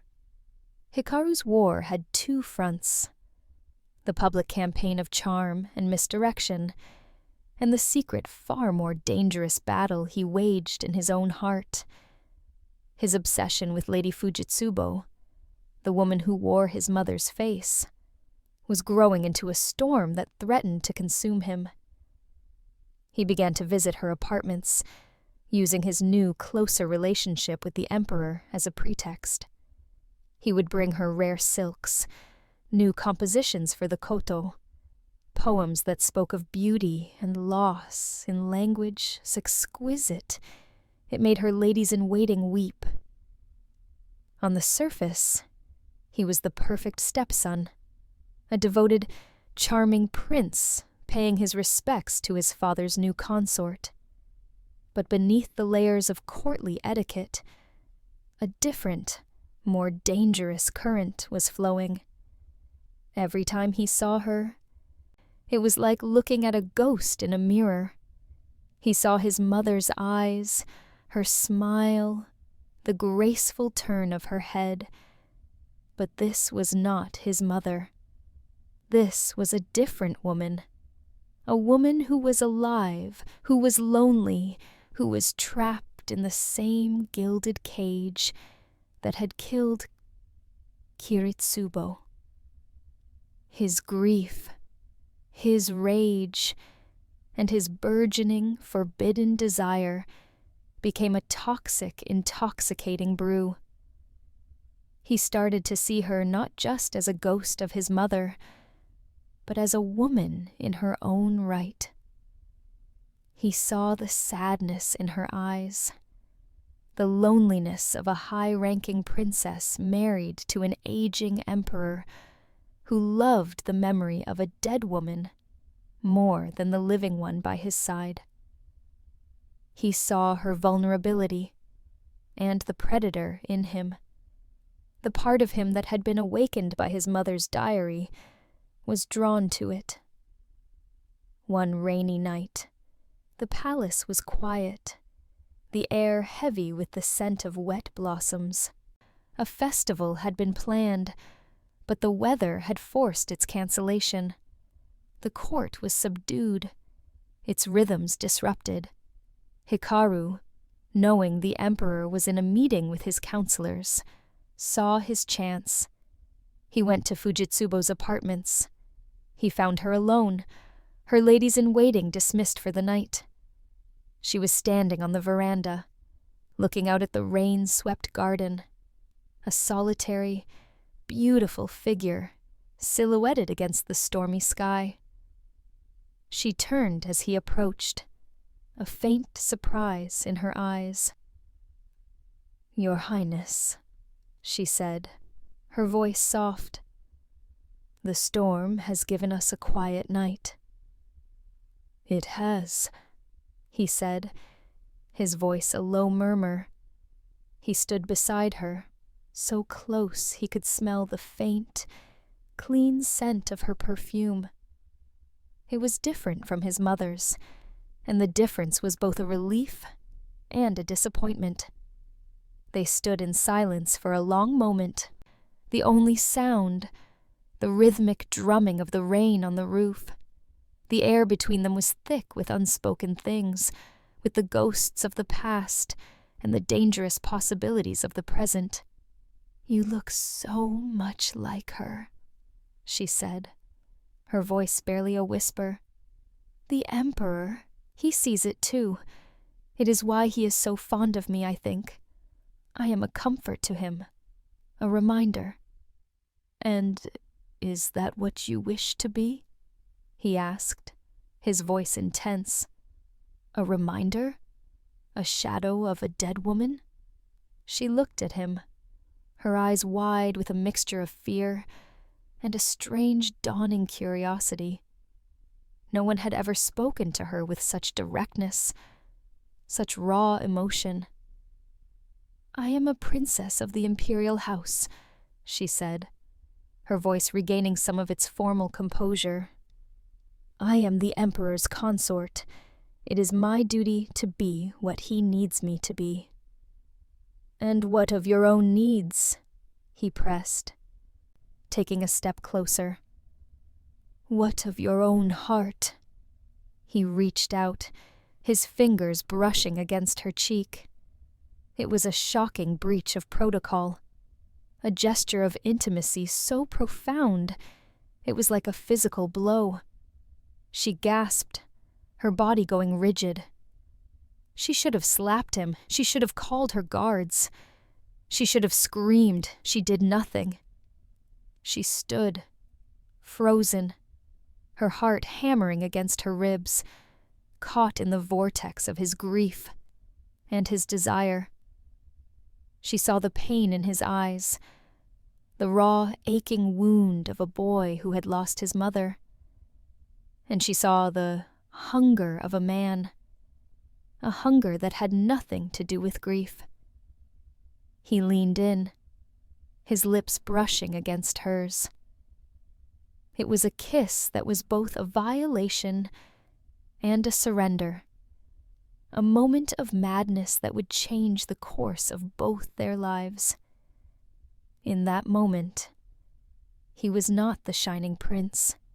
He was a boy, lost in the storm of his own making, clinging to a ghost, and he was pulling her down with him. The line between justice and vengeance is thin. The line between love and obsession is thinner still. Has Hikaru crossed a line from which he can never return? Is this a new low, or a new weapon in his war? Comment with your thoughts. Subscribe, because the storm is just beginning. The affair that began that rainy night was a secret that burned like a fever in Hikaru's blood. He knew it was wrong. He knew it was dangerous. He knew it was a betrayal of everything he was supposed to stand for. But he could not stop. He was addicted to her, to the way she looked at him, to the way she made him feel alive in a world that had been dead to him for so long. They met in secret, in the shadows of the palace, in the forgotten corners where no one would think to look. They spoke in whispers, their words a dangerous, intoxicating blend of grief and desire. She told him of her loneliness, of the emptiness of her life as a consort to a man who loved a ghost. He told her of his quest for justice, of the names in his mother's diary, of the war he was waging in the shadows.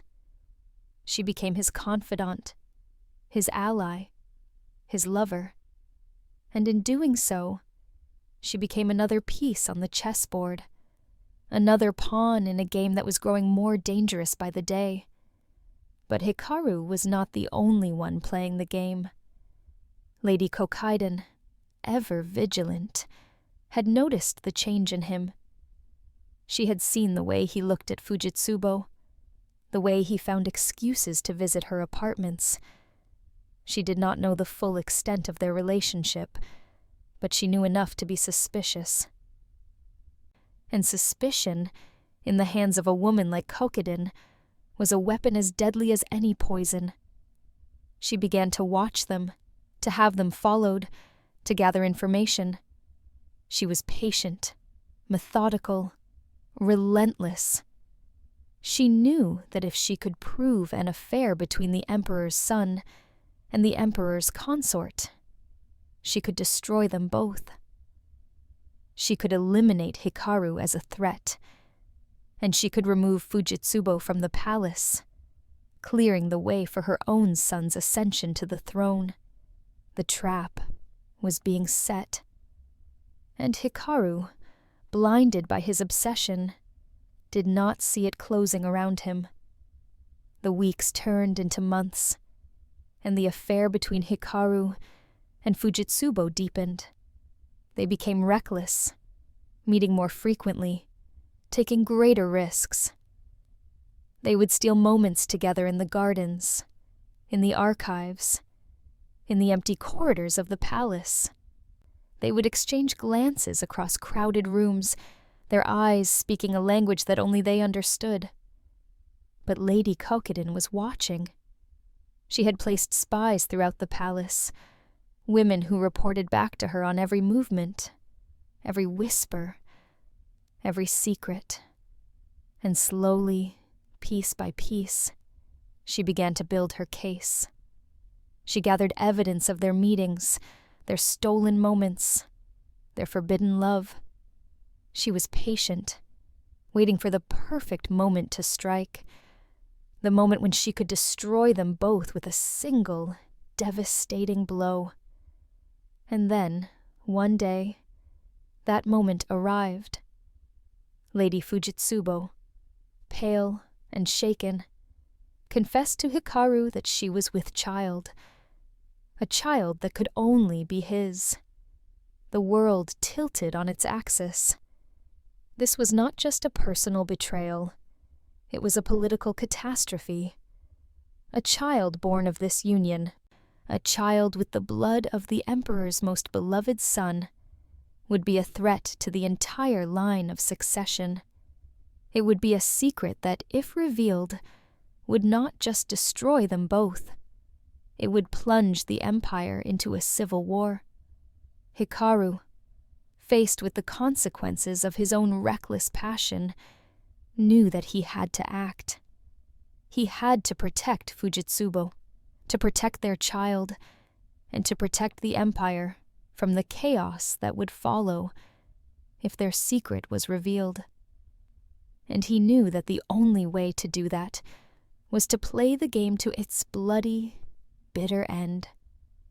The stakes had just been raised, and the shining prince was running out of time.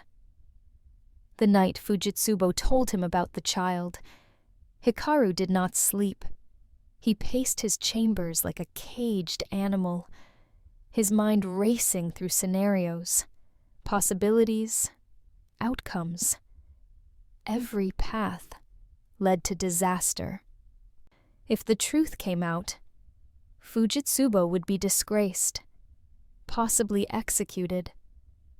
He would be exiled, or worse. The empire would be thrown into chaos, with rival factions vying for control of the throne.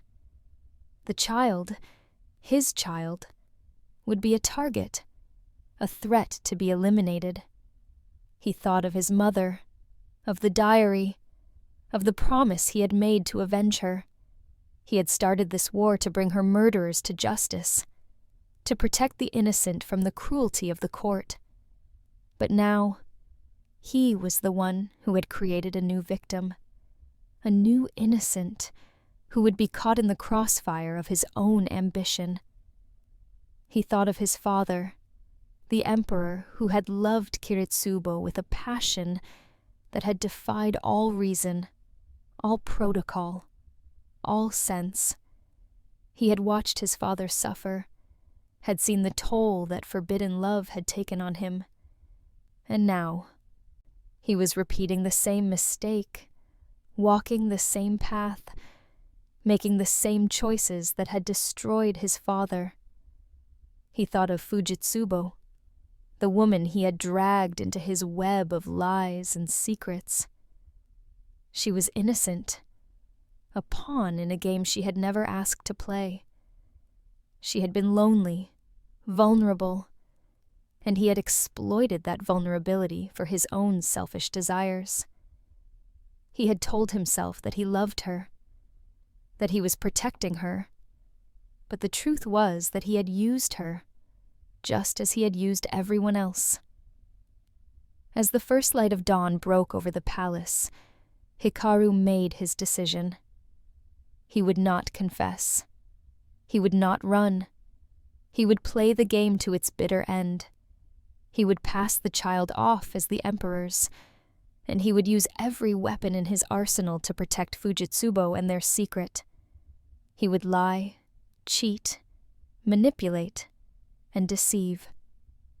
He would become the very thing he had sworn to destroy. But he would survive, and his child would survive, and that was all that mattered. He went to Fujitsubo that morning, finding her in her chambers, her face pale and drawn, her eyes as red from crying.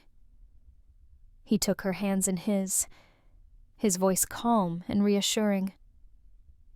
"We will get through this," he said.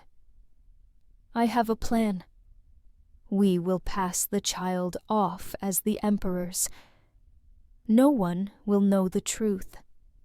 No one will suspect." Fujitsubo looked at him, her eyes filled with fear and doubt. "But what if they find out?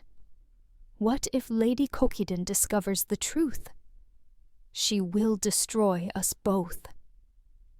Hikaru's jaw tightened. "She will not find out.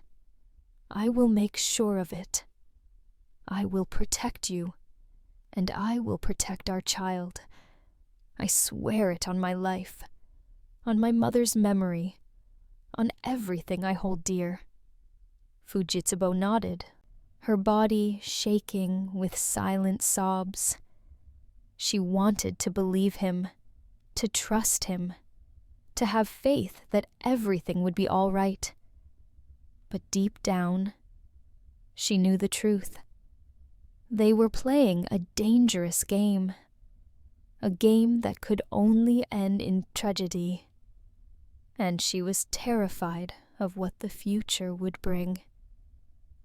As Hikaru held her, whispering words of comfort and reassurance, he felt the weight of his own lies pressing down on him. He had become a monster, a manipulator, a man who would sacrifice anything and anyone to achieve his goals. He had started this journey to avenge his mother, to bring justice to the court. But somewhere along the way, he had lost himself, and he did not know if he could ever find his way back. The months that followed were a nightmare of deception and fear. Hikaru and Fujitsubo lived in constant terror, every moment a potential disaster, every glance a possible betrayal. They played their roles to perfection. Fujitsubo, the dutiful consort. Hikaru, the devoted stepson. But beneath the surface, they were drowning, suffocating under the weight of their own secrets. And Lady Kokiden, ever watchful, ever patient, continued to gather her evidence, waiting for the perfect moment to strike. The storm was coming, and when it broke, It would destroy them all. Chapter 8.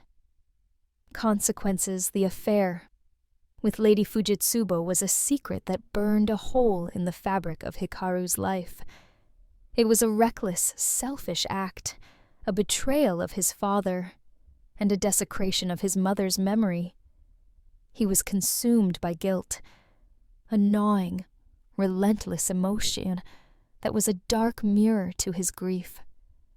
He had sought comfort in the arms of a ghost, and in doing so he had become a ghost himself, haunted by his own transgression.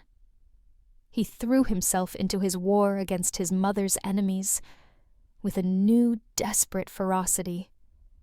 It was a penance, a way to channel his self-loathing into a righteous cause. He used the information from Dr. Sato's confession to begin a subtle campaign of whispers against the minister of the right. He would drop hints in conversations with other ministers, raising questions about the minister's finances, his political appointments, his growing, unchecked power. He was planting seeds of doubt, watering them with innuendo, and watching them grow in the fertile ground of the court's inherent paranoia. His relationship with the Crown Prince, once a tool of manipulation, now became a source of genuine conflict. His brother, emboldened by their newfound friendship, began to confide in him, to seek his advice. And Hikaru, looking at his brother's earnest, trusting face, felt the full weight of his own duplicity. He was using this man, this pawn in a game he didn't even know he was playing, and the knowledge was a bitter poison in his soul. Meanwhile, the court was a tinderbox of rumor and suspicion. The minister of the right, feeling the ground shift beneath his feet, began to push back. He launched his own campaign of whispers, spreading rumors about Hikaru's ambition, his arrogance, his dangerous influence over the emperor. The court divided into factions, the air thick with tension and unspoken accusations. The beautiful, serene world of the Heian court was becoming a battlefield, and Hikaru was the man who had lit the fuse. Then the unthinkable happened.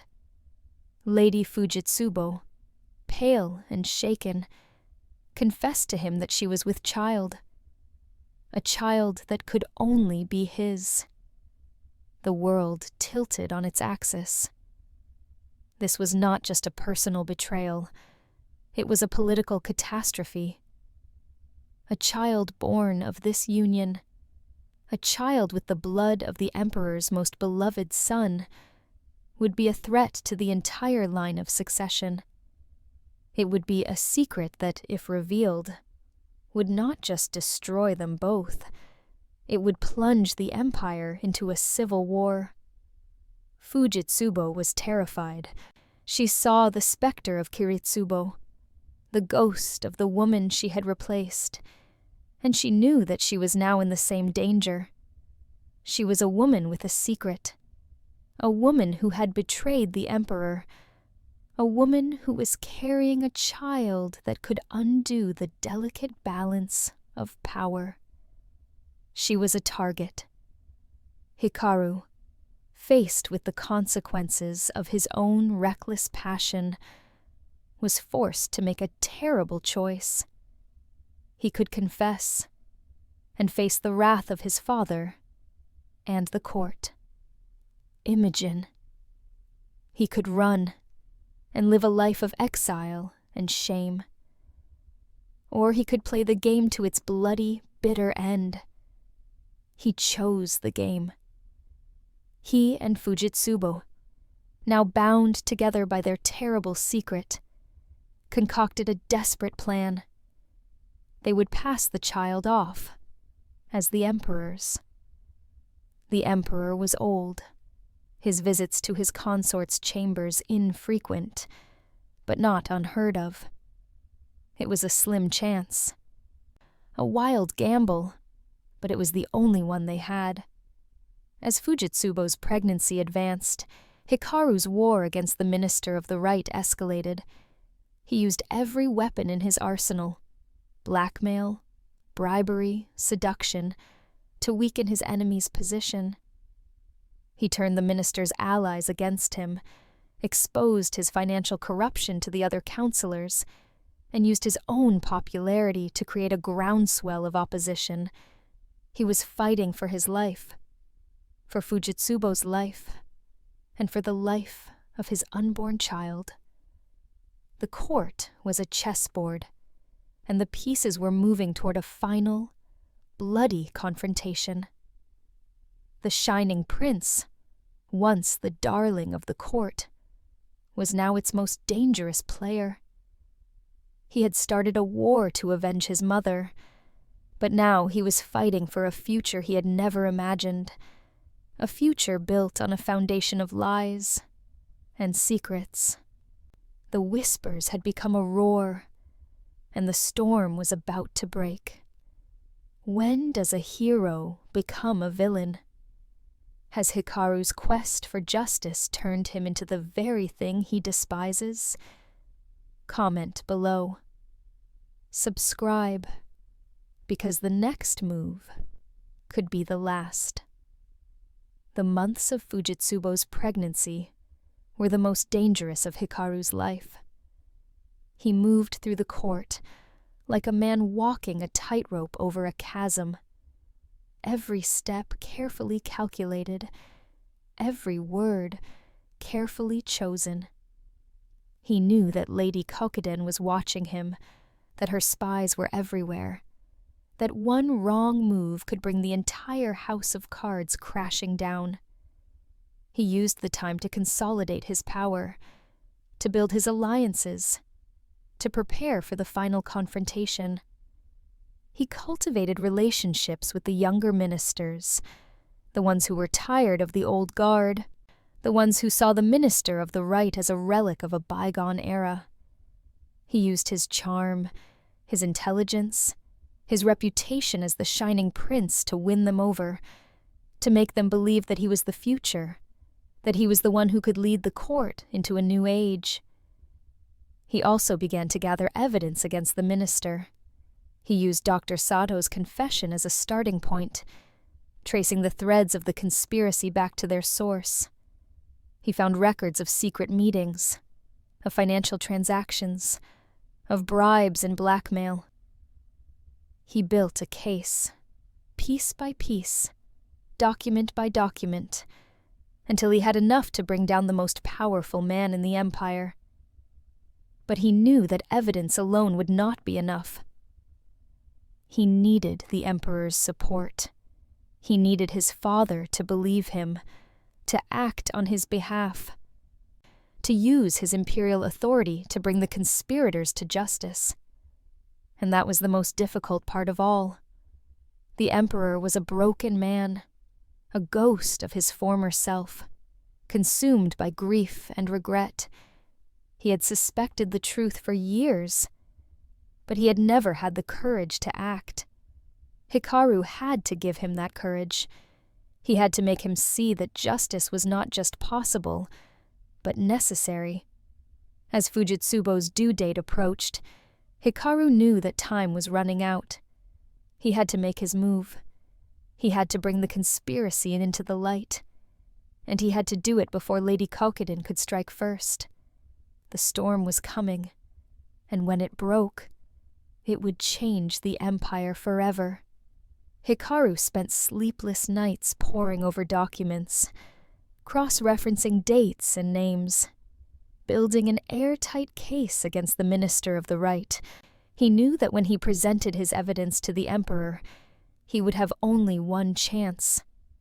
If his case was weak, if there were any holes in his argument, the minister would use his influence to discredit him, to paint him as a delusional, ambitious prince, seeking to undermine the established order. But Hikaru was meticulous. He had learned from the best. His grandmother, who had taught him the ways of the court, and his mother whose diary had shown him the depths of human cruelty. He would not fail. He could not fail. As the day of Fujitsubo's delivery approached, the tension in the palace reached a fever pitch. The emperor, unaware of the true nature of the child, was overjoyed at the prospect of a new heir. Lady Kokiden, sensing that something was amiss, redoubled her efforts to uncover the truth. And Hikaru, caught in the middle, prepared for the final, decisive battle. The night Fujitsubo went into labor, Hikaru stood alone in his chambers, looking out at the moonlit garden. He thought of his mother, of the promise he had made to her, of the path he had chosen. He had started this journey to avenge her, to bring her murderers to justice. But somewhere along the way, he had lost himself. He had become a liar, a manipulator, a man who used others as pawns in his game. He thought of the child about to be born, his son, who would grow up believing the emperor was his father. He thought of Fujitsubo, the woman he had dragged into his web of lies. And he thought of his father, the man he had betrayed in the most profound way possible. He had won. He had secured a throne for his son. He had brought down his mother's murderers. But at what cost? At what terrible, unforgivable cost? As the first cries of the newborn child echoed through the palace, Hikaru closed his eyes and whispered a prayer. Not for forgiveness. He knew he did not deserve that. But for strength. Strength to see this through to the end. Strength to face the consequences of his actions. Strength to live with the man he had become. The shining prince had become a shadow, and the shadows were closing in. Chapter 9. The Emperor's Endgame. The birth of Lady Fujitsubo's son, a beautiful, healthy boy, was the spark that ignited the final, explosive stage of the conflict. The Emperor, overjoyed, named the child his heir, passing over the crown prince, the son of Lady Kokiden. The official reason given was the crown prince's delicate health and lack of a strong heir of his own. The real reason was a secret whispered between only Hikaru and Fujitsubo. The new heir was Hikaru's son. The emperor, in his love for a child he believed to be his own, had unwittingly secured the future of his favorite son's bloodline. For the minister of the right and Lady Kokiden, this was the ultimate betrayal. It was a declaration of war. The minister, seeing his life's work, the careful placement of his grandson on the throne, undone in a single stroke, decided to act. He gathered his allies, his private army, and his vast fortune, and prepared to launch a coup. But Hikaru was ready. His network of spies, his carefully cultivated alliances, his web of secrets and blackmail had prepared him for this moment. He knew the minister's plans before they were even set in motion. He had the names of the conspirators, the locations of their secret meetings, the routes of their planned attack. He went to his father, the emperor, and laid everything bare. He presented his mother's diary, Dr. Sato's confession, and the evidence of the minister's treason. He told him everything, except the one terrible secret that he could never reveal, the true parentage of the new heir. The emperor, his grief, and his love for his son warring with his duty to the throne, was finally forced to see the truth he had long avoided. The whispers were real. The poison was real. The treason was real. The gentle, scholarly man was gone, replaced by a king, a warrior, a man who had been pushed too far. He acted with a speed and ruthlessness that stunned the court. He issued a series of imperial decrees, stripping the minister of the right of his titles, his lands, and his power. He had the minister and his key conspirators arrested, their private armies disbanded, their fortunes seized. Lady Kokiden was placed under house arrest, her power broken, her ambition reduced to ashes. The coup was over before it had even begun. The shining prince had won. He had avenged his mother. He had protected his son. He had saved the throne. But the victory was hollow.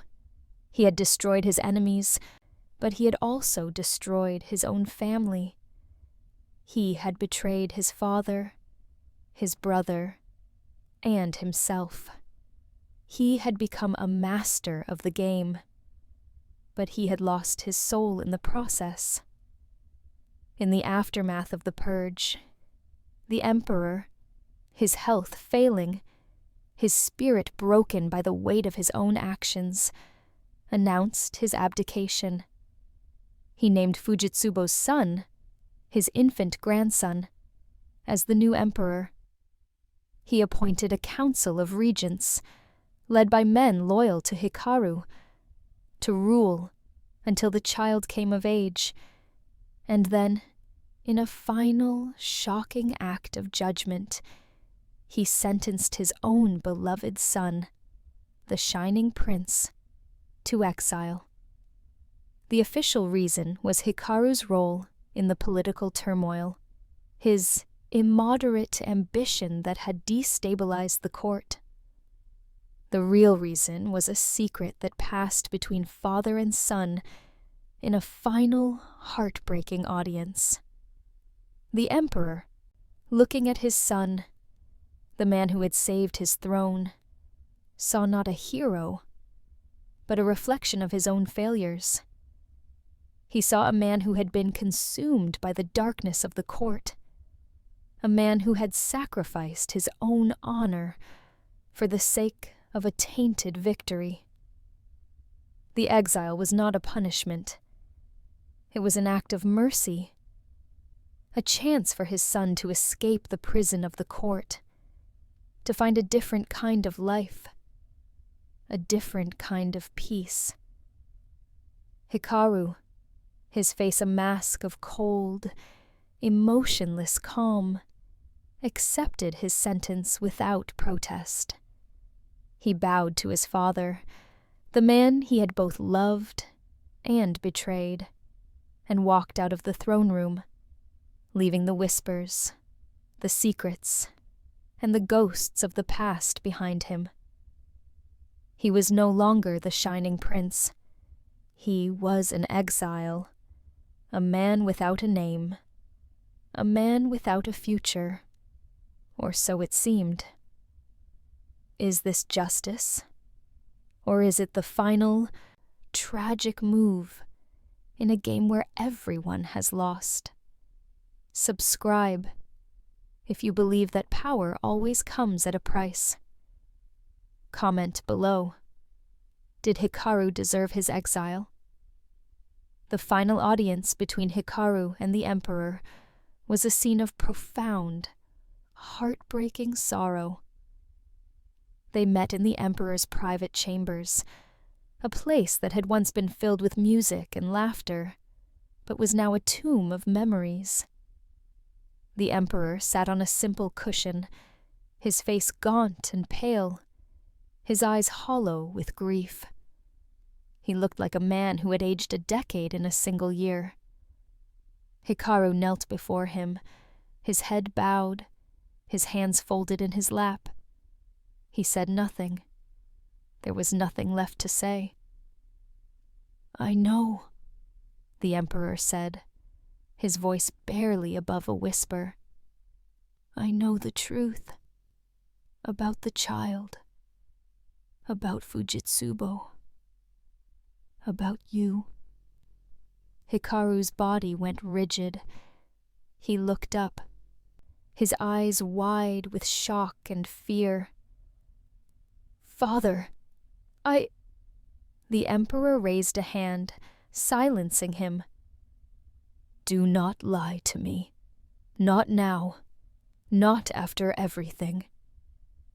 He sighed, a sound of infinite weariness. "I have always known, I think. From the moment I saw the child, I knew. He has your eyes. Your mother's eyes. Not mine." Hikaru felt the world crumbling around him. He had been so careful, so meticulous. But he had underestimated his father. He had underestimated the depth of the Emperor's love and the sharpness of his pain. "I am sorry," Hikaru whispered, his voice breaking. "I am so sorry. I never meant to—" "To what?" the Emperor interrupted, his voice hard.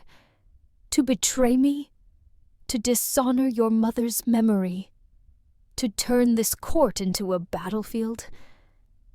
He shook his head, his eyes filled with a terrible sadness. "You have done all of those things, Hikaru. And you have done them in the name of justice. But what kind of justice is built on lies and betrayal? What kind of victory is won at the cost of your own soul?" Hikaru had no answer. He looked down at his hands, at the hands that had held his mother's diary, that had written the letters that had brought down the Minister of the Right, that had touched Fujitsubo in the darkness. They were the hands of a stranger. "I loved your mother," the Emperor said, his voice softening. "I loved her more than life itself. And I failed her. I failed to protect her. I failed to avenge her. I was weak. I was a coward. And I have lived with that failure every day since she died." He paused, his eyes boring into Hikaru's. "But you, my son, you have not failed her. You have avenged her. You have brought her killers to justice. But in doing so, you have become something I never wanted you to be. You have become a weapon, a tool of vengeance, and I cannot allow that to continue."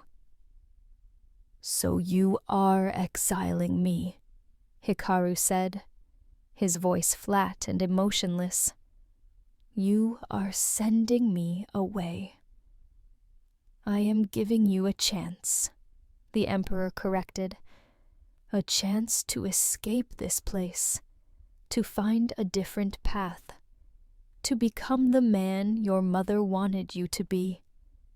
Not a prince, not a warrior, just a man. A man who can live and love and be happy. That is what she wanted for you. That is what I want for you." Hikaru looked up at his father, his eyes filled with tears. He saw the love there, the pain, the regret, and he understood. This was not a punishment. It was a gift, a final act of love from a father who had failed his son in every other way. "I will go," Hikaru said, his voice steady. "I will leave the capital. I will leave the court. And I will never return." The emperor nodded, his face a mask of sorrow. "Goodbye, my son. May you find the peace that has eluded us both." Hikaru bowed one final time, then stood and walked out of the room. He did not look back. He could not. If he did, he knew he would never be able to leave. As he walked through the palace grounds for the last time, Hikaru felt a strange sense of relief. The weight of the court, the burden of his quest for justice, the guilt of his betrayals, all of it seemed to lift from his shoulders. He was free. Free from the whispers, free from the secrets, free from the ghosts of the past. He did not know what the future held. He did not know where he would go, or what he would do.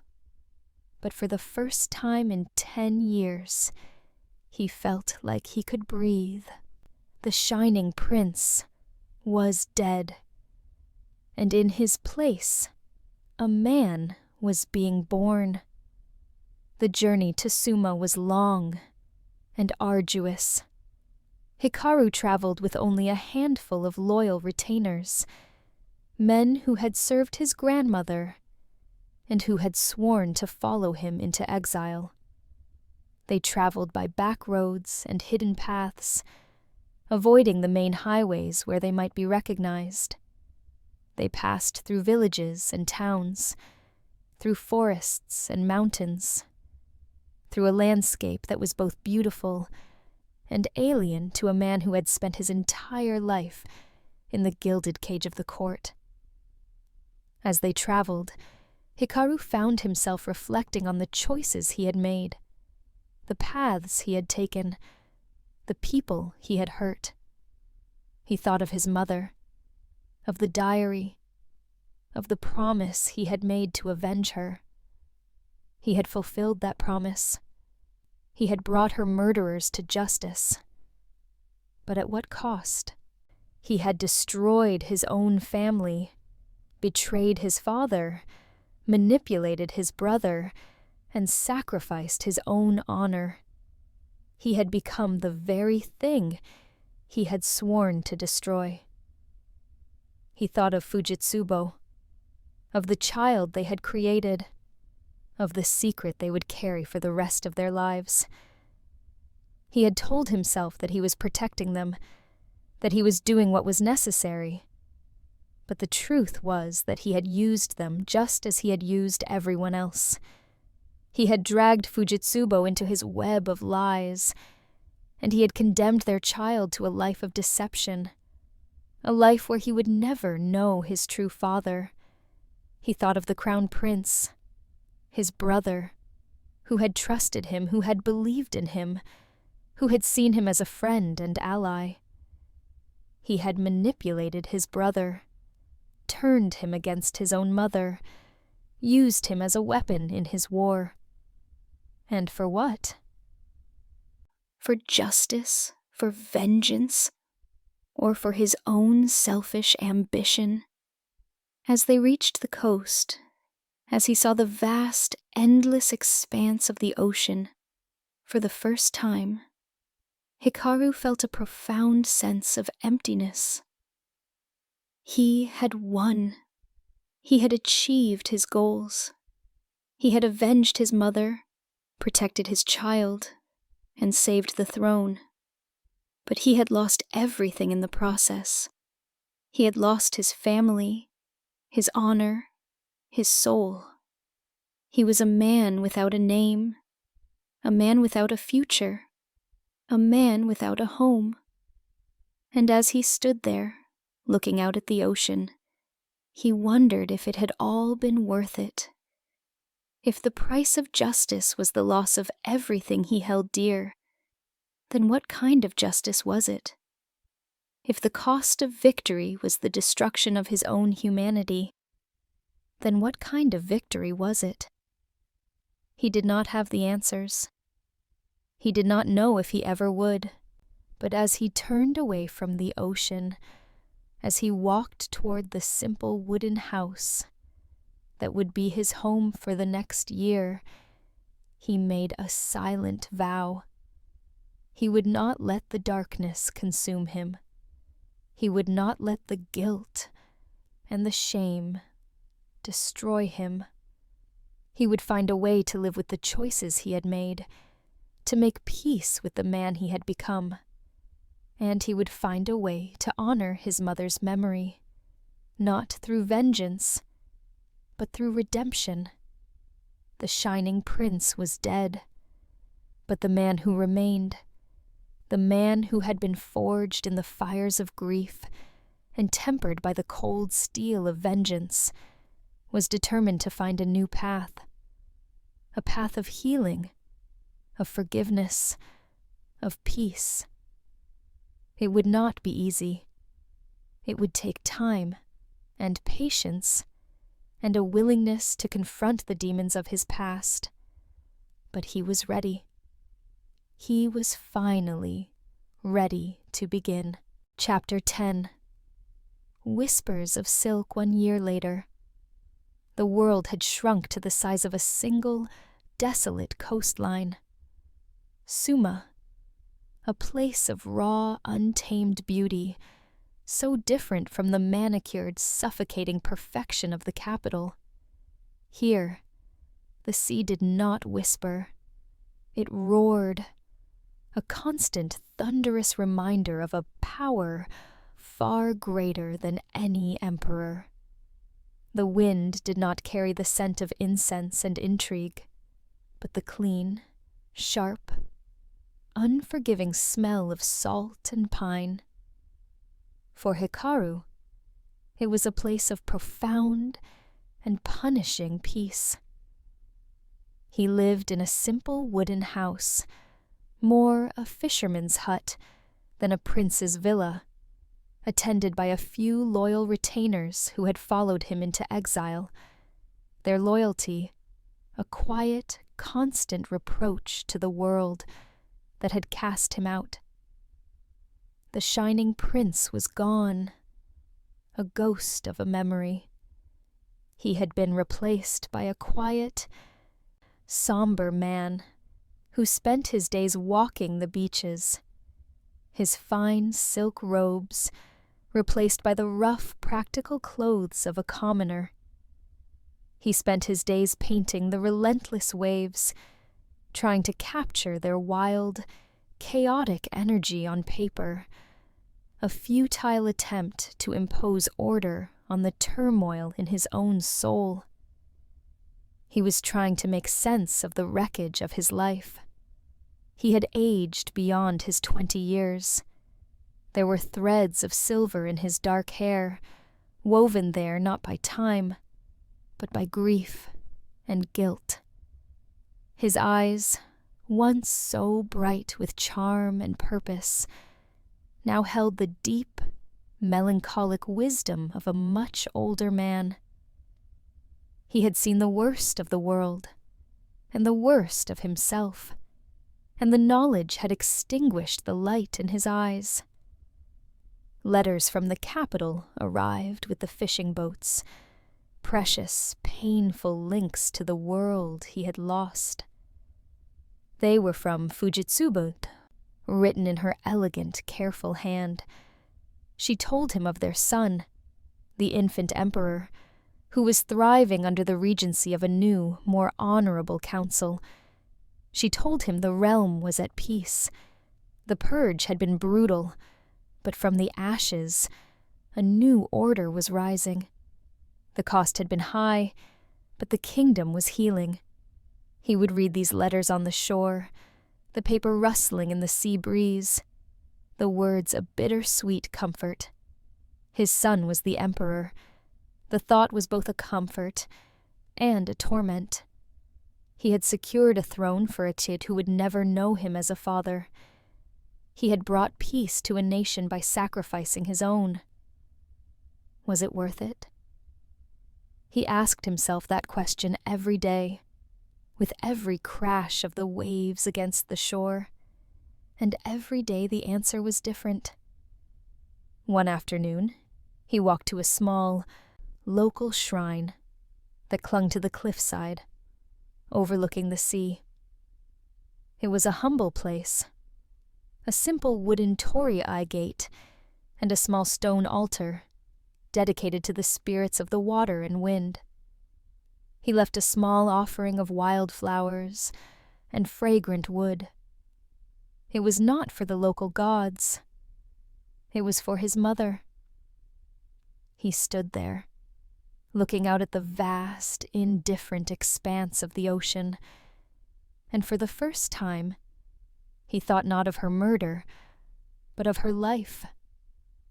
He remembered the fragments of her diary that spoke not of fear, but of love.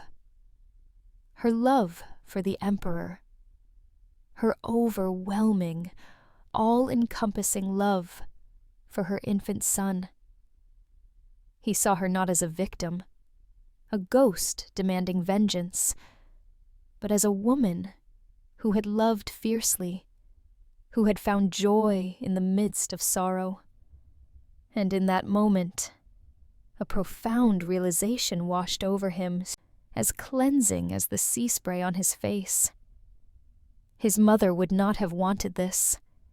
She would not have wanted him to sacrifice his life for her death. She would not have wanted him to destroy his father, to exile himself, to live this lonely half-life. Her final words had not been a plea for vengeance. They had been a plea to protect her son, to live, to love, to be happy. The wind howled around him, carrying with it the cries of seabirds and the distant crash of waves against the rockings below. He closed his eyes, letting the cold air wash over him, letting it strip away the layers of anger and guilt that had accumulated over the years. He thought of the boy he had been, the innocent child who had lost his mother too soon. He thought of the young man he had become, driven by a single-minded obsession to avenge her death. And he thought of the man he was now, standing on the edge of the world, finally understanding the truth. His mother had not wanted vengeance. She had wanted him to live, to find joy, to create beauty, to love without fear. And he had failed her. He had spent 10 years consumed by darkness, destroying everything and everyone around him in his quest for justice. He had become the very thing he had sworn to destroy. A manipulator, a liar, a man who used others for his own ends. But it was not too late. He could still honor her memory. He could still find a way to live a life that would make her proud. He could still choose redemption over revenge, healing over hatred, love over loss. He opened his eyes, looking out at the endless expanse of water, and he made a silent promise. He would not let the darkness win. He would not let the guilt and shame consume him. He would find a way to live with the choices he had made, to make peace with the man he had become. And he would find a way to honor his mother's memory, not through vengeance, but through living a life of purpose and meaning. The days that followed were different. Hikaru began to engage with the local villagers, people who had kept their distance from the exiled prince, unsure of how to approach him. He would help the fishermen mend their nets, assist the farmers with their harvest, teach the children to read and write. He began to build relationships, to form connections, to become part of a community. And slowly, gradually, he began to heal. He wrote letters to Fujitsubo, long, thoughtful letters in which he poured out his heart, his fears, his hopes, his dreams. He told her about his life in Suma, about the people he had met, about the lessons he had learned. He told her about his son, the infant emperor, and how proud he was of the man he would one day become. He told her that he loved her, that he always would, but that he understood that their love could never be, that it had been a beautiful, tragic mistake, a moment of passion that had changed the course of history. And Fujitsubo wrote back, her letters filled with warmth and understanding. She told him about the court, about the reforms that were being implemented, about the new era of peace and prosperity that was dawning. She told him about their son, about his first steps, his first words, his bright, curious mind. She told him that she loved him too, that she always would, but that she had made her peace with the past, that she was moving forward, building a new life, creating a new future. Their letters became a lifeline, a connection between two worlds, two lives that had been torn apart by circumstance and choice. And through these letters, Hikaru began to find a sense of peace, a sense of acceptance, a sense of hope. He also began to write poetry again, not the elegant, courtly verses that had made him famous, but raw, honest poems that captured the beauty and brutality of life in Suma. He wrote about the sea, about the wind, about the fishermen and farmers who had become his friends. He wrote about loss and redemption, about guilt and forgiveness, about the long, difficult journey from darkness to light. And as he wrote, he began to understand that his story was not just his own.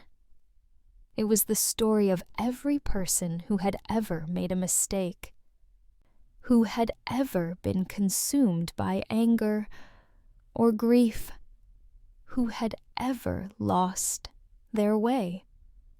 It was a story of human frailty and human resilience, of the capacity for both great evil and great good. And it was a story that needed to be told, not as a warning, but as a testament to the power of redemption. His quest for justice had been a monument to his own grief, a 17-year obsession that had consumed him. He had thought he was honoring her, but perhaps he had only been dishonoring her memory, reducing her life to the single, brutal fact of her death. As he stood there, lost in this new, painful clarity, he heard the sound of a carriage approaching. It was a rare sound in this remote place, a sound that belonged to a different world. He turned, his curiosity piqued. It was an elegant carriage, the kind used by the highest ranks of the court, its lacquered panels gleaming in the afternoon sun. It stopped, and the door opened. A woman stepped out. She was dressed in the simple, elegant robes of a traveling noblewoman, but she moved with an unmistakable grace. The wind whipped a strand of dark hair across her face. She pushed it back, and her eyes met his. It was Lady Fujitsubo. He stood, frozen, his heart a wild drum against his ribs. She walked toward him, a small, sad smile on her lips. "The Emperor has granted you a full pardon," she said, her voice carrying on the wind. "The court is stable. The whispers have faded. It is time for you to come home." Home. The word felt foreign, a language he had almost forgotten. He looked at her, at the woman he had loved, the mother of his son, the ally who had saved him. He looked at the carriage that had come to carry him back to the world, and he knew that this was not an ending, but another beginning. A different kind of life. A life not of vengeance, but of quiet purpose. A life of watching his son rule from the shadows, of helping to guide the realm he had almost destroyed. Some stories end in triumph, some in tragedy. This one ends in truth. The silk has been unwoven, the whispers heard, and in the end, perhaps that is enough. Subscribe if you believe every story deserves to be told. Share this if you believe truth matters more than comfort. Comment below. What would you have done in Hikaru's place? My name is May, and this was Whispers of Silk.